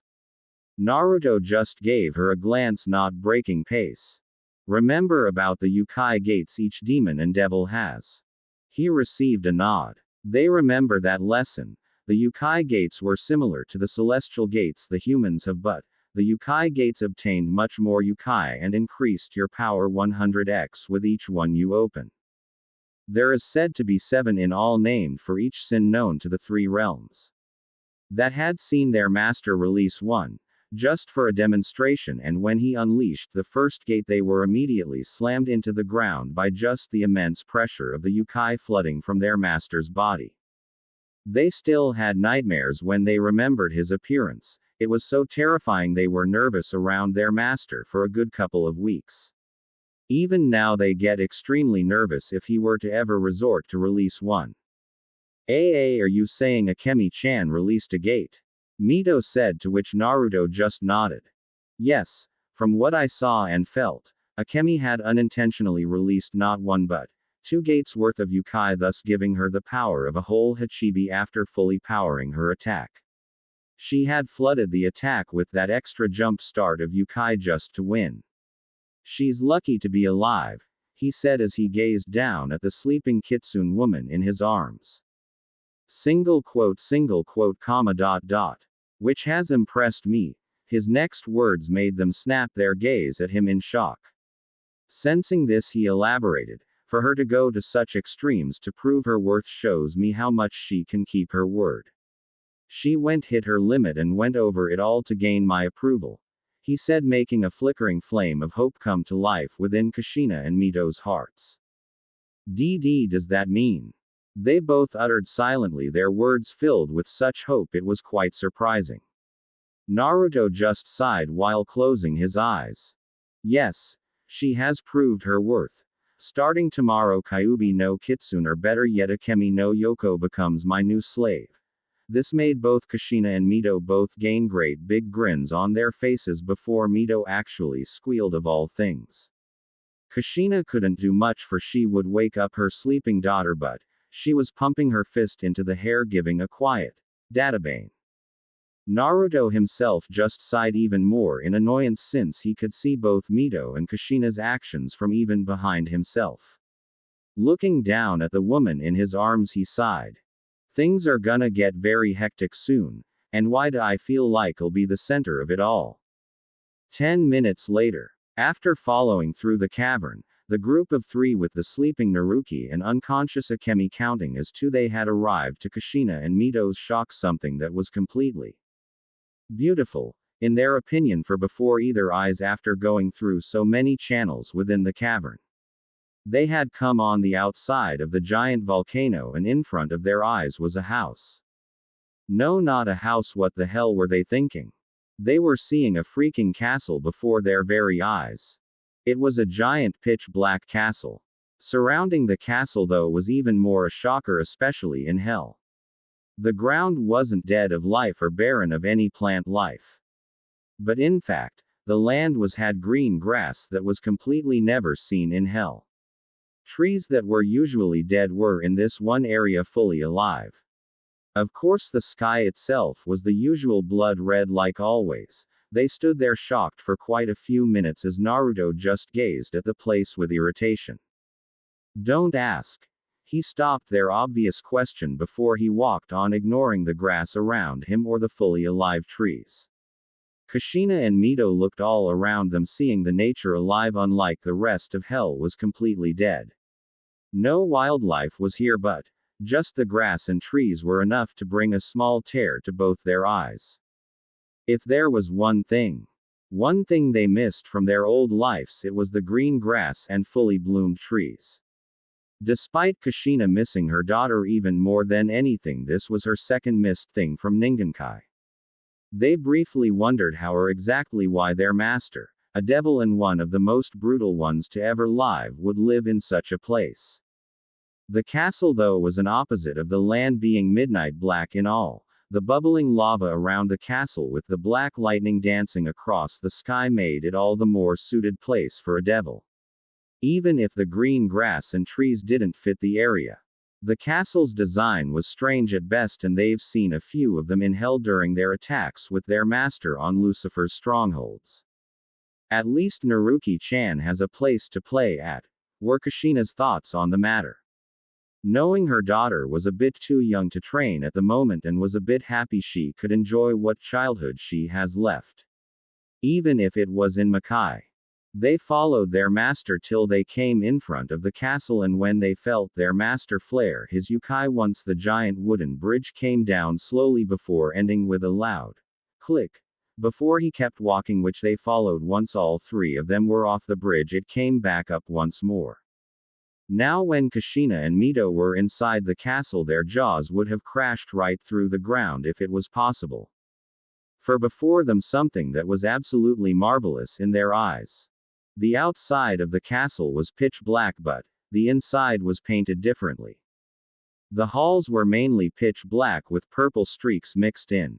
A long red crimson blood carpet graced the hallway with white marble flooring, and even most rooms had this except the flooring had black marble instead. Statues of demons and gargoyles stood on both sides of the hallway. Metal knight statues as well stood tall and imposing to children if they ever saw one. Paintings of all kinds littered the hall, some showing great battles between demons and angels, some with demons fighting against other demons. On the ceiling was two chandeliers that lit with a bright glow. They knew there was more to the castle though, since they had yet to even explore the whole place yet. Following their master though, they marveled at the sight of the castle, its architecture and design. It was weird actually, for just being inside this castle made them feel right at home. Like this was their true home or something. After following their master for a good 5 minutes, they came before a door which he soon opened, leading to a room of great proportions. It was painted black as well, with a huge red carpet on the floor. 2 dressers with a built-in bathroom. 2 nightstands on both sides of a king-size bed. The bed being designed beautifully in Kushina's opinion, for it was beautifully crafted, showing artistic designs within the wood. Soft silk black sheets and a soft pillows that felt like the softest thing Kushina or Mito for that matter have ever touched. A giant blood red cover finished it off, with black flames licking the bottom of the cover. Smaller pillows littered the bed as a sign of decoration. They stood there amazed at the sight, as Naruto just grunted before throwing the pillows off before pulling the covers and sheets back. Then he set the sleeping yet healing Kitsune woman into the bed before he looked back at Kushina and Mito. Kushina, place the girl in the bed too. I doubt she's had any good rest for a while now. Afterwards, when they both wake up, she can get something to eat. She looks malnourished beyond reason, he said, to which she nodded. Walking to the other end of the bed before she gently placed Naruki inside. Then ever so slowly she covered her frame up with the sheet and cover before giving a kiss to her forehead. Good to have you back, Naruki-chan, she uttered before going back to Mito. With that, Naruto covered up Akemi before walking out the door, turning off the lights, Kushina and Mito following them. Casting one more worried gaze on the two. Don't worry, you two. This castle is protected by special barriers and runes that make it completely impenetrable to any outside force. Anyone that tries to sneak in will be vaporized on the spot, no matter who they are. His words of reassurance relieved them immensely.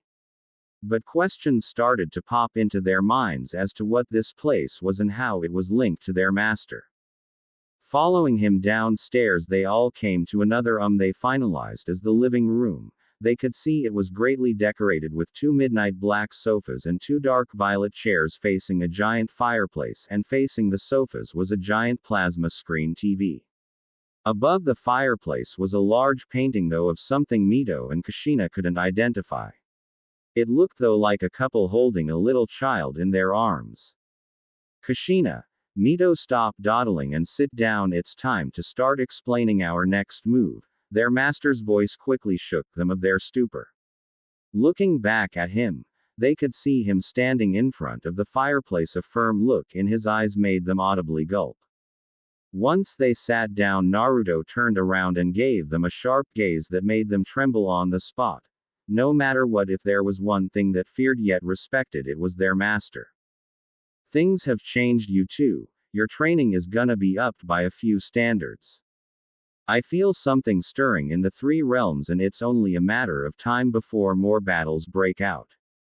Added with my actions against heaven today, I'd say they're gonna be much more hostile than they ever were before. So from now on, you two along with Akemi shall be trained even harder than ever before. He stated, making both of them nod in unison. Seeing this, he continued, now on a lighter note. You may be wondering what this place is and why it's behind such a giant volcano. Well, the truth is, the place we were living at before was nothing more than an outpost. A training area for me and you two, but was also a lookout post for Lucifer's armies. Seeing as it's gone now, we'll have to resort to this place from now on, he mumbled irritatedly. Quirking an eyebrow, Kushina spoke. Master, as I may, but what is this place, and how is there even living plant life in this area? This made Naruto gain a twitch in his eyebrow before he sighed in slight annoyance. Well, this castle was once my old home, but I've never used it since I've always been on the road facing off against Lucifer and his men. As for your second question, I never really knew for sure, but I can only think after the great forest of Eden was destroyed by the first war between heaven and hell, its land was but obliterated. I think some of its soil, which held holy qualities that not even hell could poison, landed into hell, and more specifically this area behind the volcano, he said, answering both of Kushina's questions. The woman just nodded as she ran the information through her mind. Naruto sighed before he plopped right onto one of the purple chairs. Mito, seeing his exhausted state, got a bit worried and spoke. Naruto-sama, not to sound pushy, but it would help if you got some sleep. You've gotten no sleep for the past week or so. Do all the training, fighting Lucifer and getting Naruki, her words gaining Kushina's attention. Naruto just grunted, waving off Mito's concern. Even though she was right, he hadn't had much sleep for a while, but he had to be on guard. Lucifer could send his men out anytime, but knowing he was inside this castle was all the assurance he needed to lower his guard. Just a bit. My health nor sleep isn't important. What is? He couldn't finish before his eyelids slowly started to fall. Seeing this, Mito and Kushina stood up, worried only to see him in a few seconds passed out on the chair. Seeing he was asleep, Kushina and Mito both smiled briefly. Master is always watching out for us, even when he doesn't show it. Huh. Kushina said, her eyes staring at her master's form with gentleness of that of a worried woman. Mito nodded in agreement, her own smile plastered on angelic face. Yes, even if he hides it well, very well, I can sense he cares for us in his own way and is doing everything he can to make sure we're protected while training us to become stronger so we can protect ourselves, she said as she slowly walked to his side before kneeling beside the chair, gazing at her master's sleeping face. Yeah, he deserves some rest, for all that he's done. Kushina said in agreement with that. They both slowly put his arms over their shoulders and struggled to lift his body off the chair. After doing so, they gently yet quickly went to find another room for him to sleep in. It took a few minutes, but to their luck they found a room with the same designs. But the bed's color was that of dark violet with midnight violet covers. Slowly they unveiled the sheets before they started to place him in bed. They did have to struggle though, for whatever was beneath his clothing weighed more than a few tons or so. But what the two didn't encounter though as they did this was Mito. Kushina. Stop right there. The stern voice of which they recognized immediately made them freeze in front of the doorway. Nervous yet feared expressions crossed their faces. Turn around. They did so without hesitation, but they did it quite slow, not wanting to meet their master's angered, in their minds, gaze. What they saw though made their eyes widened in shock. Naruto, their master, was looking at them with an impassive look. He was sitting on the bed with his feet touching the floor. But what shocked them was that he was pointing to the other side of the bed. If you two are gonna drag me to bed, then you're gonna sleep in the same room. Now get over here and get in bed, he said, to which they just nodded slowly while trying, and failing, at hiding their reddening cheeks. It only got worse for the two when their master took off his coat and boots before he discarded his shirt as well. When he discarded his shirt though, it was almost too much for the two women, for they were seeing the upper body of a god. Not a single flab of fat was upon his chest, he had a rock-hard 8-pack. His chest cleanly cut yet lithe. His skin unblemished, yet a few scars on his shoulders, an X-shaped scar where his heart is. Besides that though, they couldn't help but eye his body to their extreme embarrassment. They quickly got under the covers to hide their practical red glowing faces. It got redder when they felt Naruto get in the bed also. Those poor women would be like that for the rest of the night, sleeping completely on one side of the bed as to not wanting to disturb Naruto's sleep. If only they knew the situation they'd wake up in tomorrow.